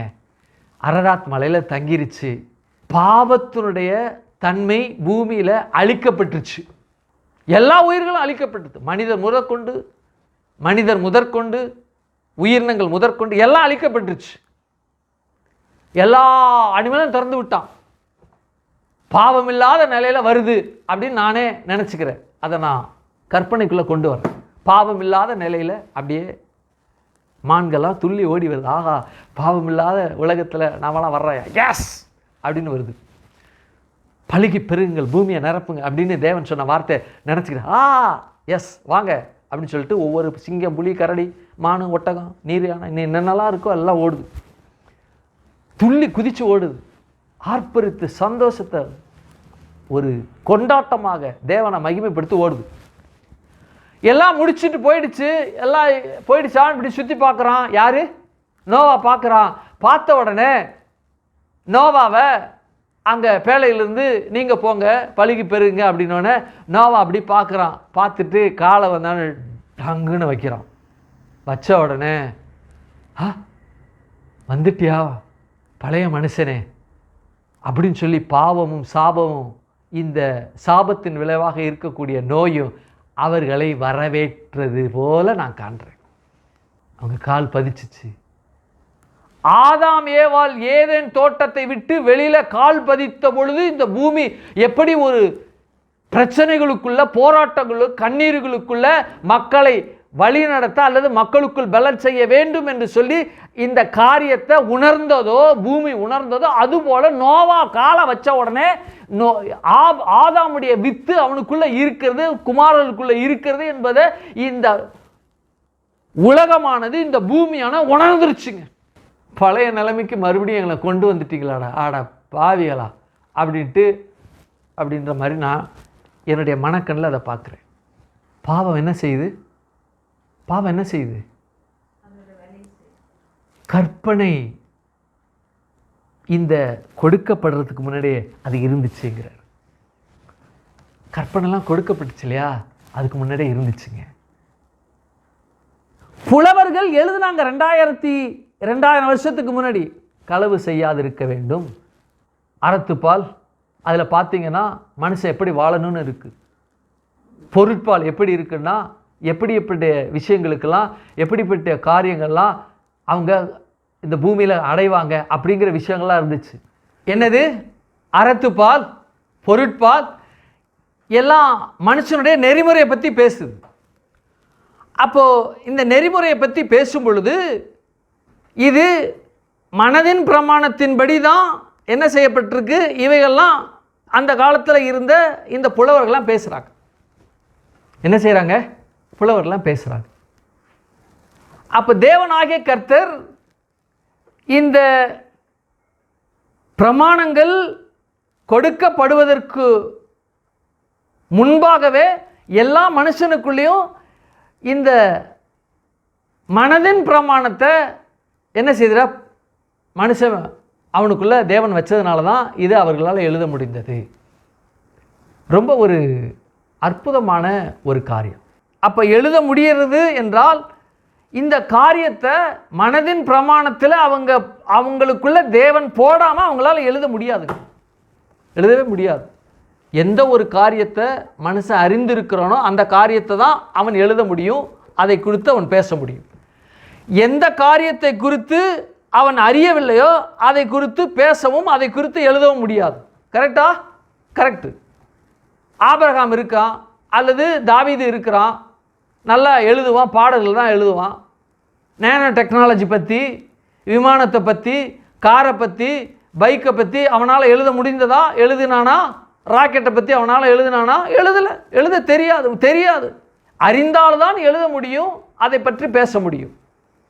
அவன் பேசவும் இல்லை, எழுதவும் இல்லை. ஏன்னா அறியவில்லை. அப்போ மனதின் பிரமாணம் ஒரு மனிதனுக்கு பிரமாணங்கள் கொடுக்கப்படுவதற்கு முன்பாகவே கொடுக்கப்பட்டுருச்சு. இதனுடைய அடிப்படையில் தான் பழைய ஏற்பாட்டு காலத்தில் இருக்கக்கூடிய எல்லா மனிதர்களும் இந்த மனதின் பிரமாணத்தின் முன்பாக குற்றவாளிகளாக நிற்கிறாங்க. மனதின் பிரமாணத்தில் படி உலகத்தில் இருக்கிற எல்லா மனுஷனும் குற்றவாளியாக இருக்கிறாங்க. அட பிரமாணம் கொடுக்கப்பட்டுருச்சுப்பா, பிரமாணம் கொடுக்கப்பட்டுருச்சு. இந்த பிரமாணம் கொடுக்கப்பட்டது நிமித்தமாக ஏற்கனவே பொய் சொல்லக்கூடாதுன்னு எனக்கு தெரியுமே, ஏற்கனவே கொலை செய்யக்கூடாதுன்னு தெரியுமே, ஏற்கனவே இச்சிக்கக்கூடாதுன்னு தெரியுமே. அப்போ இச்சிக்கக்கூடாது, கொலை செய்யக்கூடாது, பொய் சொல்லக்கூடாது, இன்னும் பிறனுடைய எல்லா காரியத்தையும் நான் வைத்துக்கொள்ள கூடாதுன்னு எனக்கு தெரியும்னா அப்போ ஏற்கனவே கொடுக்கப்பட்டது இப்பொழுது எழுத்து வடிவம் பெறுகிறது. என்ன செய்யப்படுகிறது? எழுத்து வடிவம் பெறுகிறது. அப்போ எழுத்து வடிவம் பெறுவதற்கு முன்பாகவே ஆதாம் வித்தாகிய காயின் ஆபேலுக்குள்ளேயே என்ன வந்துருச்சு? மனதின் பிரமாணம் வந்துருச்சு. கொலை செய்யக்கூடாது என்பது மனதின் பிரமாணத்தின் மூலமாக தெரியும். என்றாலும் காயின் ஆபேலை கொலை செய்தான். மனதின் பிரமாணத்தின்படி மீறினான். மனதின் பிரமாணத்தின்படி மீறினான்.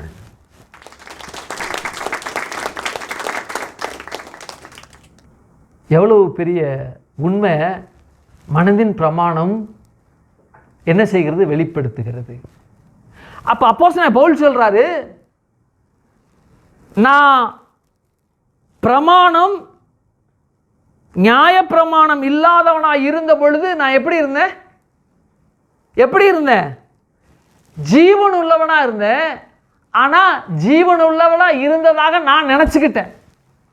பிரமாணம் கொடுக்கப்பட்டுச்சு. ஆகாக ஏற்கனவே இது எனக்கு தெரியும், எழுதுறதுக்கு முன்பாகவே பொய் சொல்லக்கூடாதுன்னு தெரியும். என் மனசு நினச்சிச்சு, பேசிச்சு. விபச்சாரம் செய்யக்கூடாதுன்னு என் மனசு நினச்சிச்சு, பேசிச்சு.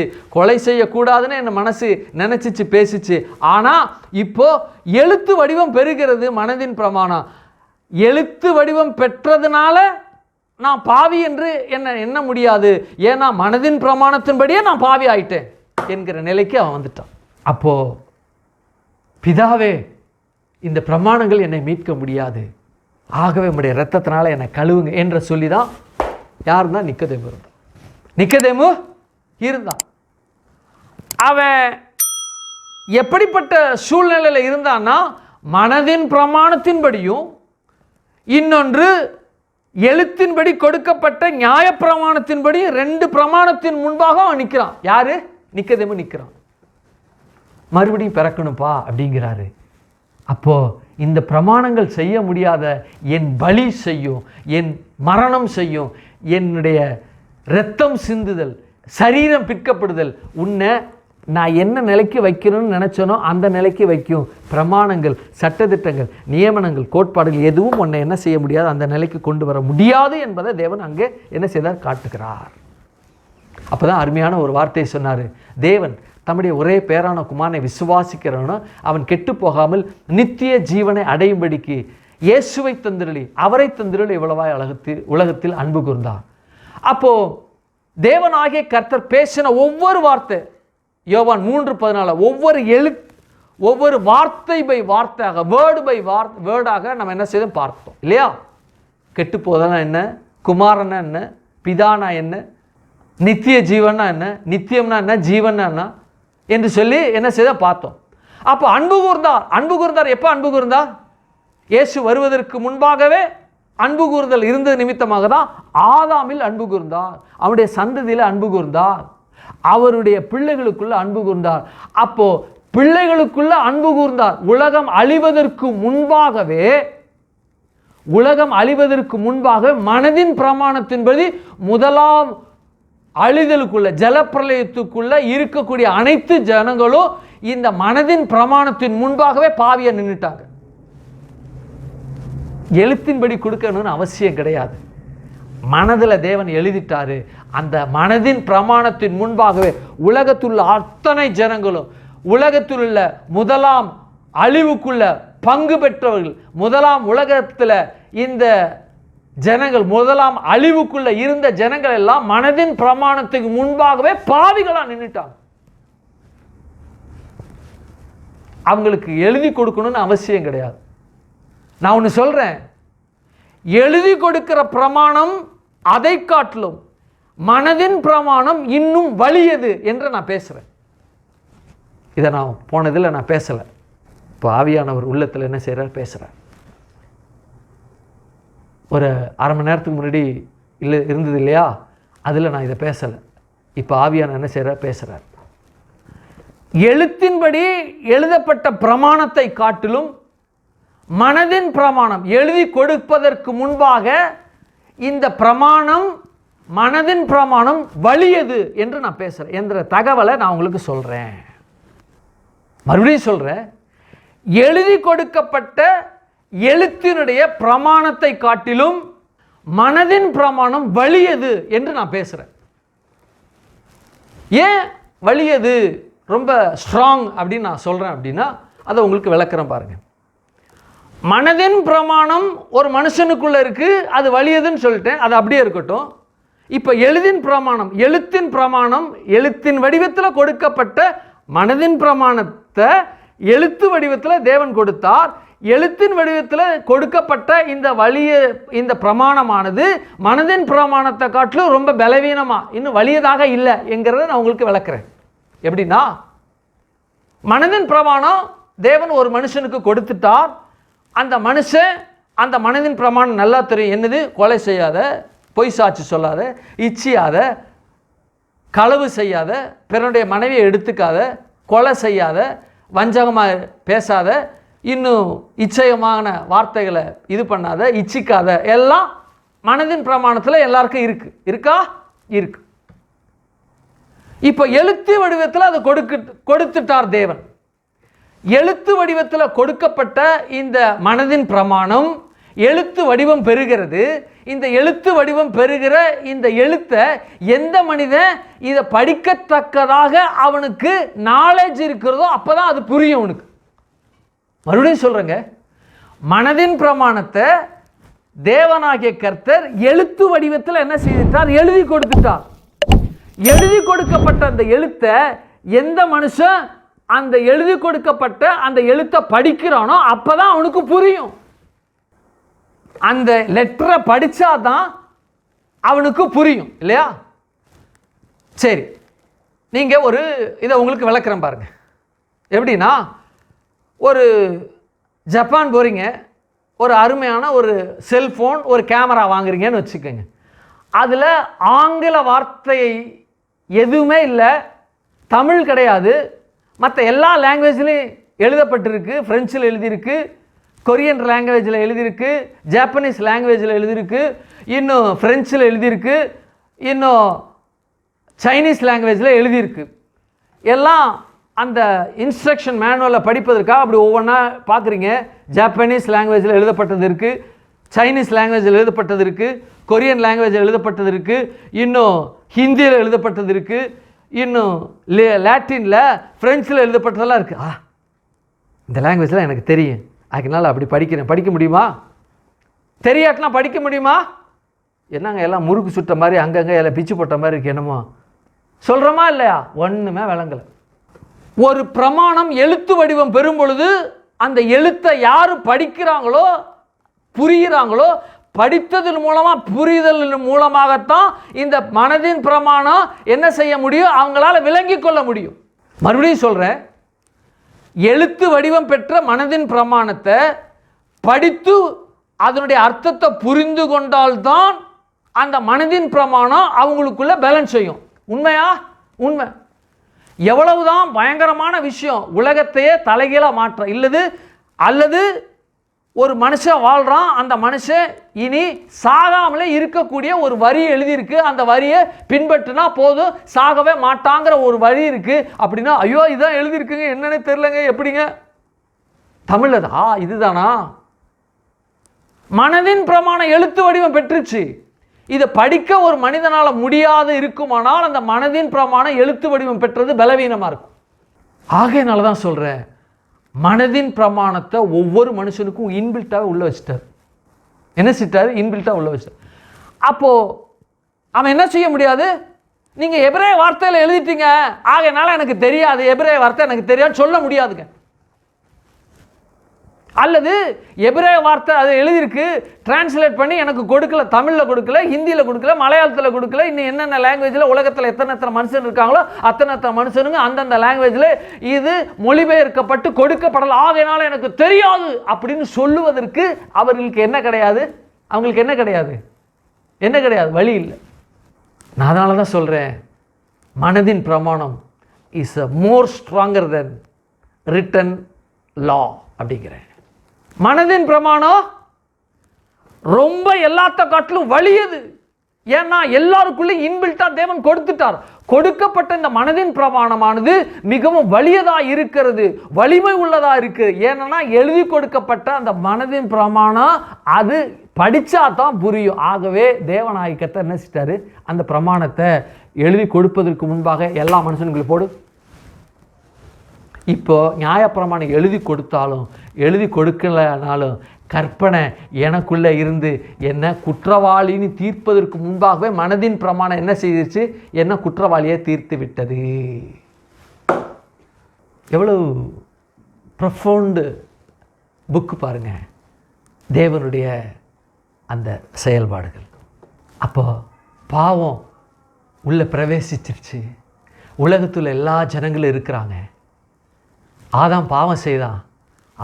ஆதாம் பாவம் செய்த பிறகு அவனை தோட்டத்தை விட்டு இந்த பூமியை விட்டு என்ன செய்கிறாரு? விரட்டுறாரு. எப்போ? அவன் விரட்டப்பட்ட நிலையிலேயே தேவனாகிய கர்த்தர் ஏற்கனவே சொல்லிட்டாரு, இந்த பழத்தை சாப்பிட்டினா சாவ அப்படின்னு. சாவினுடைய விஷயத்திலிருந்து தப்பித்துக் கொள்வதற்கு தான் காயின் ஆபேலுக்குள்ள இன்பில்ட்டாவே மனதின் பிரமாணத்தை வச்சுட்டார். முதல் பிள்ளை காயின், அவனுக்குள்ள இன்பில்ட்டா மனதின் பிரமாணத்தை வச்சுட்டார். என்ன?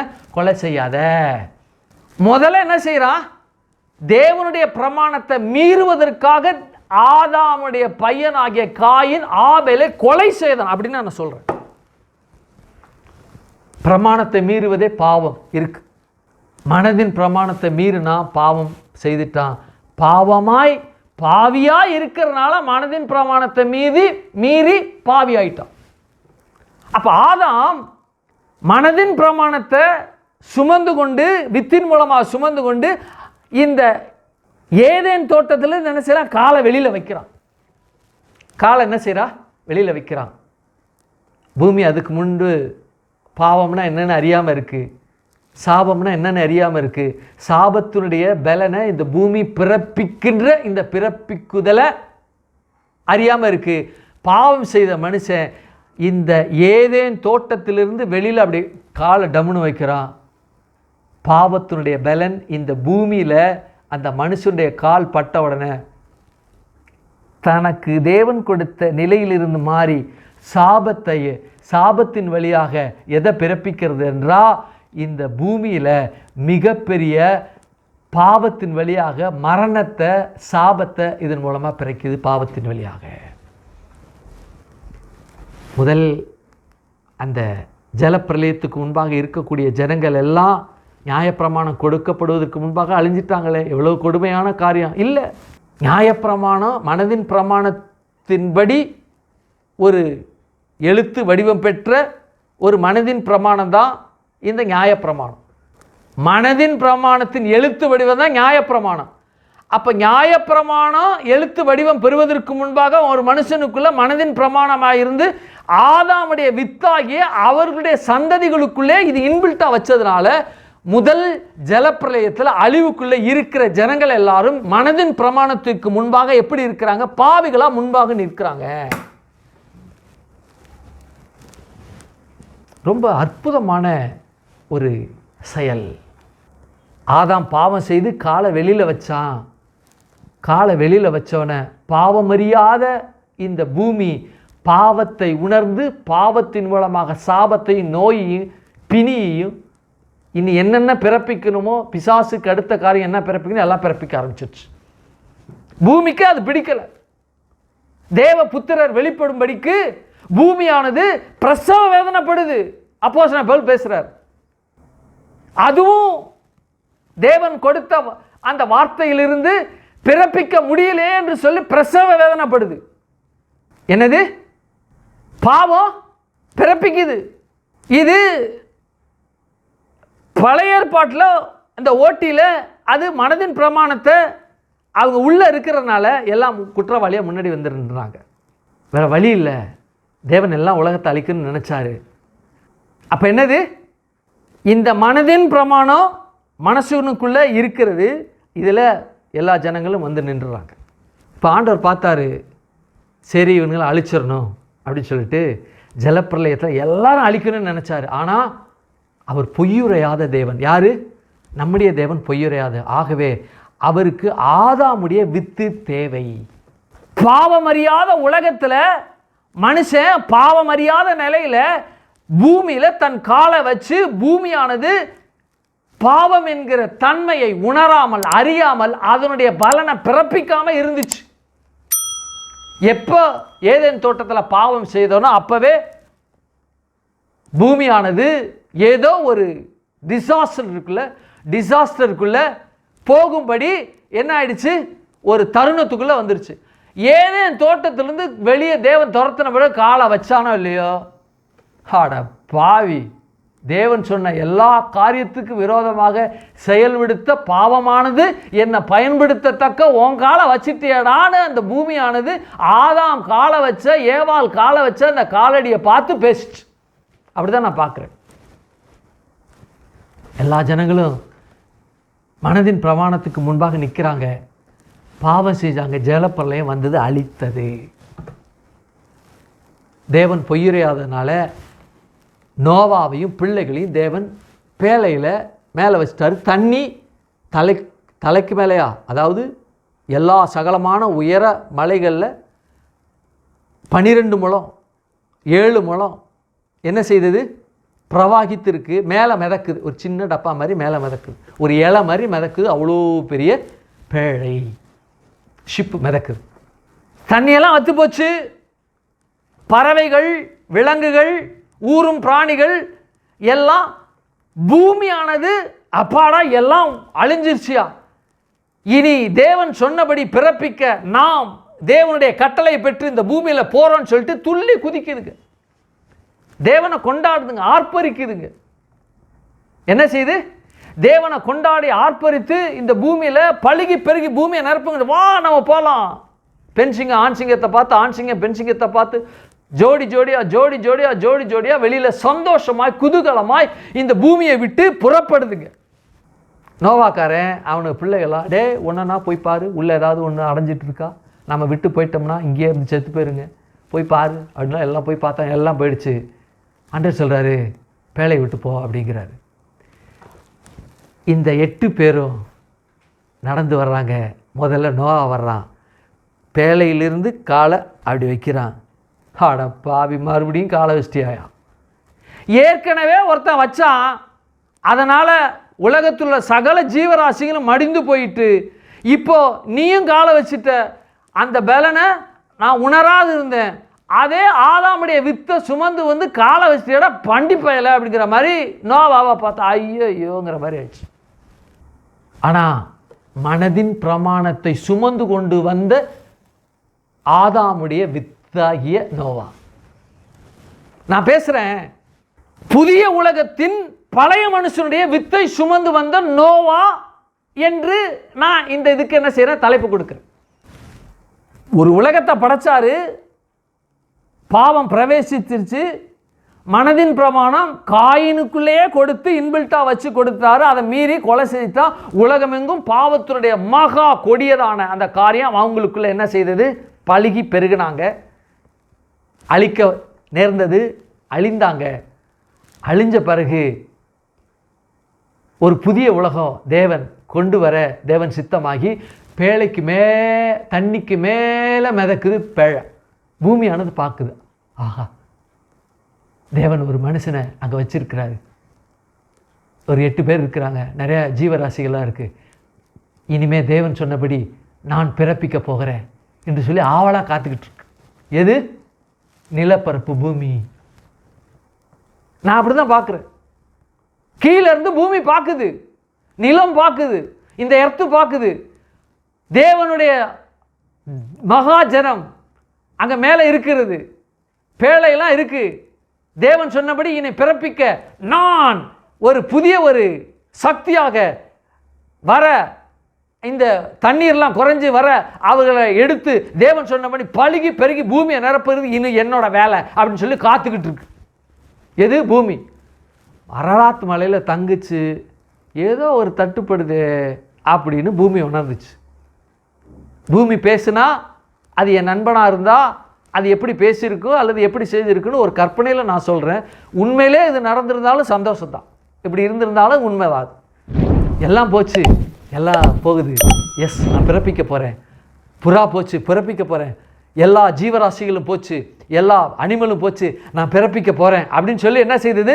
எல்லாம் பிறப்பிக்க போச்சு, பிறப்பித்தது. எல்லாம் புறப்பட்டு போச்சு. புறப்பட்டு போன பிறகு நோவா காலை வச்ச உடனே, அடப்பாவி, ஆதாமுடைய வித்தை சுமந்தாடா வந்திருக்கிற, அப்போ பாவத்தினுடைய பலனை மறுபடியும் நான் அதுக்குள்ளையா முன்னும் முதல்ல இருந்தா அப்படிங்கிற மாதிரி என்ன செய்யுது? இந்த பூமியானது பேசத்தக்கதாக, பூமிக்கு வாயிருந்தா பேசியிருக்கும், அதை நான் உங்களுக்கு பேசுகிறேன். மறுபடியும் அதே சிக்கலுக்குள்ளே கொண்டாந்துட்டியாடா நோவா. ஏன்? நோவா புதிய உலகத்தின் பழைய மனிதனுடைய வித்தை சுமந்துகிட்டு இருக்க பழைய மனுஷன். புதிய உலகத்தின் நோவா பழைய மனிதனா காலை வைக்கிறான். ஆகவே மனதின் பிரமாணத்தின்படி அங்க அவனு நிற்கிறான். மனதின் பிரமாணம் அவனுக்குள்ளே இருக்கு, பாவ நிலையில. அதுக்கப்புறம் நடந்த சம்பவங்கள்லாம் தெரியும். இஸ்ரவேல் ஜனங்கள் பெருகுனாங்க, சேமுடைய வம்சத்திலேருந்து அவங்க வந்தாங்க. அவங்க ஆபிரகாமுக்குள்ள பரிபூர்ண அன்பு பயணித்தது, ஈசாக்குள்ளே பயணித்தது, யாக்கோபுக்குள்ளே பயணித்தது, இன்னும் அவங்களுடைய யோசேப்புக்குள்ளே பயணித்தது. இப்போ எங்கே இருக்கிறாங்க? எகிப்து தேசத்தில் ஆலோட்டி நிமித்தமாக அடிபட்டு அங்கே இருந்தாங்க. தேவன் சொன்னார், நீ போய் கூட்டு வா. அவர் சொன்னார், நீ யார்? உங்கள் பேர் என்ன? நான் சொல்லணும். நான் தான்டா ஐயம் தட் ஐயம், நான் இருக்கிறவராக இருக்கிறேன்டா, போடா. உன் பிதாக்களின் தேவன், முற்பிதாக்களின் தேவன். முற்பிதாக்களின் தேவன்னா பேர் தெரியும்ல, சொல்லுங்க. நான் இருக்கிறேன் அப்படின்னா தேவனுடைய இருக்குதலை பற்றி நான் படிச்சுட்டு இருக்கேன் இல்லையா? அப்போது பிதானா யாரு, குமாரனா யாரு, பரிசுத்த ஆவியார்னா யாருன்னு சொல்லி நாம் என்ன செய்ய படித்து கொண்டு இருக்கிறோம் அல்லது நாம் தியானித்து கொண்டு இருக்கிறோம். பிதாவை குறித்து நம்ம தியானித்துட்டோம், குமாரனை குறித்து தியானித்துட்டோம். பிதாவை குறித்து என்ன தியானித்தோம்? உபாகமத்தின் புத்தகம் 6:4. இஸ்ரவேலை கேள், நம்முடைய தேவனாகிய கர்த்தர் ஒருவரே கர்த்தர். போதும். அப்போ ஒருவரே கர்த்தர்னா பிதாவாகிய தேவன் தான் ஒருவர். நாம் குமாரனை படிக்கும் பொழுது அவரும் கர்த்தராகிய ஆண்டவர் தான், அவரும் ஒரு தேவன் தான். அப்படின்னா இஸ்ரவேலை கேள், உன் தேவனாய கர்த்தர் ஒருவரே கர்த்தருங்கிற வார்த்தை பொய்த்து போயிடும். அப்படின்னா குமாரன் யாருன்னு சொல்லணும் இல்லையா? அப்போ குமாரன் யாரு, பிதா யாரு என்று சொல்லி நாம் என்ன செய்ய பார்த்தோம், விரிவாக பார்த்தோம் இல்லையா? அப்போ குமாரன் பிதா என்கிற இந்த பிதா குமாரன் என்கிற காரியத்தை நல்லா ஆழமாக பார்த்தோம். அப்போ பரிசுத்த ஆவியாரை பொறுத்து பார்க்கணும்னா சில காரியங்களை நம்ம பார்த்தா தான் பரிசுத்த ஆவியானுடைய எக்ஸிஸ்டன்ஸை, திருத்துவ தேவனுடைய எக்ஸிஸ்டன்ஸை முழுமையாக நம்ம கற்றுக்கொள்ள முடியும் அல்லது பார்க்க முடியும், தியானிக்க முடியும். அப்போ தான் புரிஞ்சு கொள்ள முடியும். அப்போ தான் உண்மையிலே பரிசுத்த ஆவியான யாருன்னு நமக்கு தெரியணுங்க, தெரிஞ்சு ஆகணுங்க. அப்போ தான் அதுக்குள்ளே இன்னும் என்னென்ன காரியங்களாம் அடங்கியிருக்கு என்பதை நம்ம அறிந்து கொள்ள முடியும். அப்போ அதனுடைய அடிப்படையில் ஒரு கடந்த ஒரு 4-5 வாரங்களாக என்ன செய்கிறோம், நம்ம பார்த்துக்கிறோம். ஆவியை குறித்து பார்த்தோம். ஆவினா காமனாக இருக்கக்கூடிய ஸ்பிரிட் அப்படின்னு. எல்லா மதங்கள்லையும் எல்லா நம்பிக்கைகளும் மனுஷர்களுக்குள்ள எப்படி இருக்கிறது என்று சொல்லி, அதுக்கப்புறம் அசுத்த ஆவியை குறித்து பார்த்தோம். எல்லா மதங்களும் எல்லா நம்பிக்கைகளும் அசுத்த ஆவியை பற்றி என்ன பேசுகிறது, யூதாயிசம் என்ன பேசுகிறது, இன்னும் மற்ற மதங்கள் என்ன பேசுகிறது, கிறிஸ்தவம் என்ன பேசுகிறது என்று பேசிட்டு வேதம் என்ன பேசுகிறது என்பதை குறித்து பேசணும். என்னத்தை குறித்து? வேதம் என்னத்தை குறித்து பேசுகிறது. அதனுடைய அடிப்படையில் தான் ஆண்டவராகிய இயேசு கிறிஸ்து தம்முடைய சீசர்களை படகுல அந்த போக சொல்லிட்டு, கடலில் போக சொல்லிட்டு தனியே மலையின் மேலே ஏறி அவர் ஜெபம் பண்ணிட்டு மறுபடியும் அவங்களோட வந்து என்ன செய்கிறாரு, கலந்து வருவதற்காக கடல் மேலே நடக்கிறார். ஆவேசம் ஆவேசம்.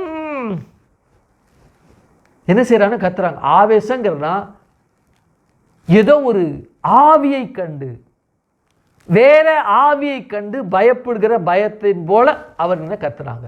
பயப்படாதுங்க, ஏன் பயப்படுங்க, நான் தான் அப்படிங்கிறார். என்ன செய்யறாரு, நான் தான். ஏன்னா இந்த உலகத்துல ஒரு செய்தியை நான் சொல்றேன். இந்த உலகம் உண்டான முதற்கொண்டு எந்த மனிதனும் தண்ணீரின் மேல நடக்கல, பேதுருவை தவிர. முதல்ல நடந்தது யாரு, இயேசு. ரெண்டாவது நடந்த மனுஷனாக இருந்த ஒரு மனுஷன், பாவியான பாவத்தின் நிலையில, பாவத்தின் உணர்வுல, ஆதாமின் வித்து உள்ள ஒரு மனுஷன் இந்த பூமியில தண்ணீரின் மேல நடந்தான் என்றால், வேதாகமத்தில் அடிப்படையில் இன்று வரைக்கும் கூட யாரு முதல்ல நடந்தா அப்படின்னா பேதுரு தான் முதல்ல நடந்திருக்கா, வேற யாரும் நடக்கல.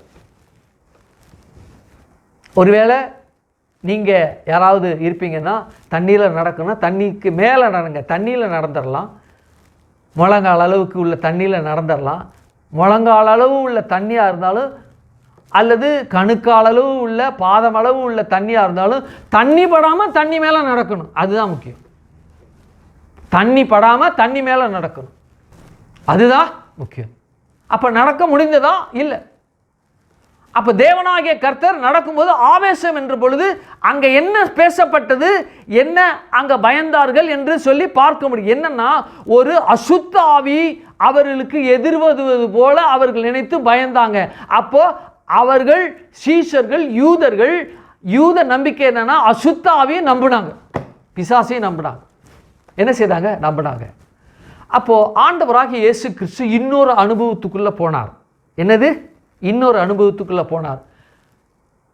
மரிக்காத நிலையில கடலின் மேல நடந்து வந்த போது ஆவியை நினைச்சு பயந்தது, அசுத்த ஆவியை நினைச்சு பயந்தது போல இந்த சீஷர்லாம் பயந்தாங்க.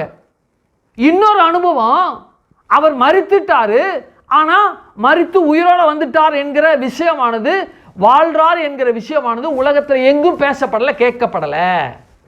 இந்த அனுபவத்துக்குள்ள இயேசு போன பொழுது அங்கே என்ன பேசப்பட்டிருக்கிறது, எப்படிப்பட்ட அனுபவத்தை அவர்கள் அடைந்தார்கள், அங்கே ஆவியை பற்றி இயேசு அல்லது ஆவியை பற்றி வேதம் எவ்வளவு தெளிவாக அழகாக பேசுகிறது என்பதை நம்ம பார்க்கும் பொழுதுதான் பரிசுத்த ஆவியானவர் குறித்து பேச முடியுங்க, பார்க்க முடியுங்க. அப்படின்னா பார்க்க முடியாது. அப்பதான் நம்முடைய கண்கள் பரிசுத்த ஆவியானவரை குறித்து கண்கள் திறக்கப்படும், அப்பதான் திறக்கப்படும், இல்லாட்டினா அது திறக்கப்படாது. பரிசுத்த ஆவியானவர் என்ன, ஏன் அவர் என்று பேசப்பட்டிருக்கிறது, அவர் வரும் பொழுது பரிசுத்த ஆவியானவர் என்று, அவர் என்று ஏன் இர் ஃபார்ம், ஏன் அது கொடுக்கப்பட வேண்டும், ஏன் அந்த இர் ஃபார்ம் அங்கே கொடுக்கப்பட்டது, அதற்கு என்ன காரியங்கள் என்பதை ரொம்ப ஆழமா அதை பேசப்பட்டிருக்கு. அதை நம்ம தெரிஞ்சாதான் அவருக்குள்ள நான் எப்படி இருக்கிறேன், அவர் என்னை எப்படி நடத்துவார், எனக்குள்ள அவர் எப்படி நடப்பிக்கும்படி அவர் இருக்கிறாரு, நான் அதுக்குள்ள நடப்பிக்கப்படும்படி நான் இருக்கிறேனா, அல்லது அவர் பயன்படுத்தும்படி நான் இருக்கிறேனா என்று என்னால் அறிந்து கொள்ள முடியும், அல்லது நான் அதன்படி வாழ்க்கை நடத்த முடியும். இல்லாட்ட முடியாதுங்க, முடியவே முடியாது. அவர் ஆவியானவர், அவர் இதுவரைக்கும் மூல பாஷையில் எப்படி அதை வெளிப்படுத்திருக்கு, எப்படி வெளிப்படுத்தப்பட்டிருக்கிறது அவரை பற்றி என்பதை நிச்சயமாக அறியணும். ஐஎம் தட் ஐஎம்ல இந்த பரிசுத்த ஆவியானவர் எப்படி இருக்கிறார், அவருடைய இருக்குதல் எப்படி இருக்கிறது என்பதை வருகிற வாரத்தில் நம்ம தியானிப்போம். கண்களை மூடும் இந்த கால வேலை. ஹல்லேலூயா. எஸ், நேசிக்கின்ற எங்கள் பரலோக பிதாவே, எவ்வளவு ஆச்சரியமானவங்க நீங்கள் ஆண்டவரே. உம்முடைய இருக்குதலை படிக்கும் பொழுது அல்லது உம்முடைய இருக்குதலை தியானிக்கும் பொழுது எங்களுக்குள்ள கொழுந்து விட்டு எரியத்தக்கதாக எங்களுக்கு காரியங்கள் நடப்பிக்கப்பட்டதே உமக்கு நன்றி. அதை நாங்கள் அறிந்து கொள்ள மனது கண்கள் திறக்கப்பட எங்களுக்கு உதவி செய்யுங்க. கரத்தில் ஒப்பு கொடுக்கிறோம் ஆண்டவரே. உலகெங்கும் பார்த்து கொண்டு இருக்கிற ஜனங்கள் தேவனுடைய இருக்குதலை முதல்ல தெரிந்து கொள்ளணும். நான் இருக்கிறவராகவே இருக்கிறேன் என்று சொல்லப்படுகிற பிதா, குமாரன், பரிசுத்த ஆவியே அவர்கள் உலகத்தின்படி மற்ற ஜனங்கள் எப்படி அறிந்து கொண்டு இருக்கிறார்களோ அதை போல அறிந்து கொள்ள முதலாவதாக மனக்கண்கள் திறக்கப்படுவதாக. இரண்டாவது, வேதத்தின்படி உம்முடைய இருக்குதலை அவர்கள் அறிந்து கொண்டு உமக்காக பிரகாசித்து எரிந்து உமக்காக இந்த பூமியில தலைகீழாக மாற்றக்கூடிய வல்லமை அவர்களுக்கு புறப்பட்டு வருவதாக என்று அவர்களை மாற்றத்தக்க நிலையில வைத்திருப்பதற்காக உமக்கு நன்றி செலுத்துகிறேன். கரத்தில் ஒப்பு கொடுக்க எங்க சபையில் புதிதாக வந்துள்ளோம். அப்படிப்பட்ட நிலையை அடைந்தார்கள் என்று சொல்லி அறிக்கை செய்கிறேன், தீர்மானிக்கிறேன். நான் ஆண்டவரை கட்டளை இடுகிறேன். மருத்துவமனையில் வியாதியோடு பலவீனத்தோடு இருக்கிற ஜனங்களும் உம்முடைய இருக்குதல் அறிந்து, என் தேவன் வியாதியின் தேவன் அல்ல, சுகத்தின் தேவன் என்பதை அறிந்து கொண்டு உம்முடைய வார்த்தையினால சுகம் பெற்று உமக்காக வாழத்தக்க கிருபை அவர்களுக்குள்ள நடப்பித்தபடினால உமக்கு நன்றி செலுத்துகிறேன். கரத்தில் ஒப்பு கொடுக்கிறோம். ஆசீர்வதிங்க, பலப்படுத்து, காத்துக்கொள்ளுங்க, நன்மையினால முடிச்சு விட்டுங்க. இயேசுவின் நாமத்தில் ஜெபிக்கிறேன் ஜீவனுள்ள நல்ல பிதாவே, ஆமென். ஒரு பாடலை பாடும்பொழுது ஆண்டவருக்கு என்று காணிக்கை பலிகளை செலுத்தி, காணிக்கை ஆராதனையில் அவரை ஆராதித்து, காணிக்கையின் மூலமாக அவரை தொழுது கொள்வோம். இந்த செய்தி உங்களுக்கு ஆசீர்வாதமாக இருக்கிறது என்று நான் கர்த்தருக்குள்ள நான் நம்புகிறேன்.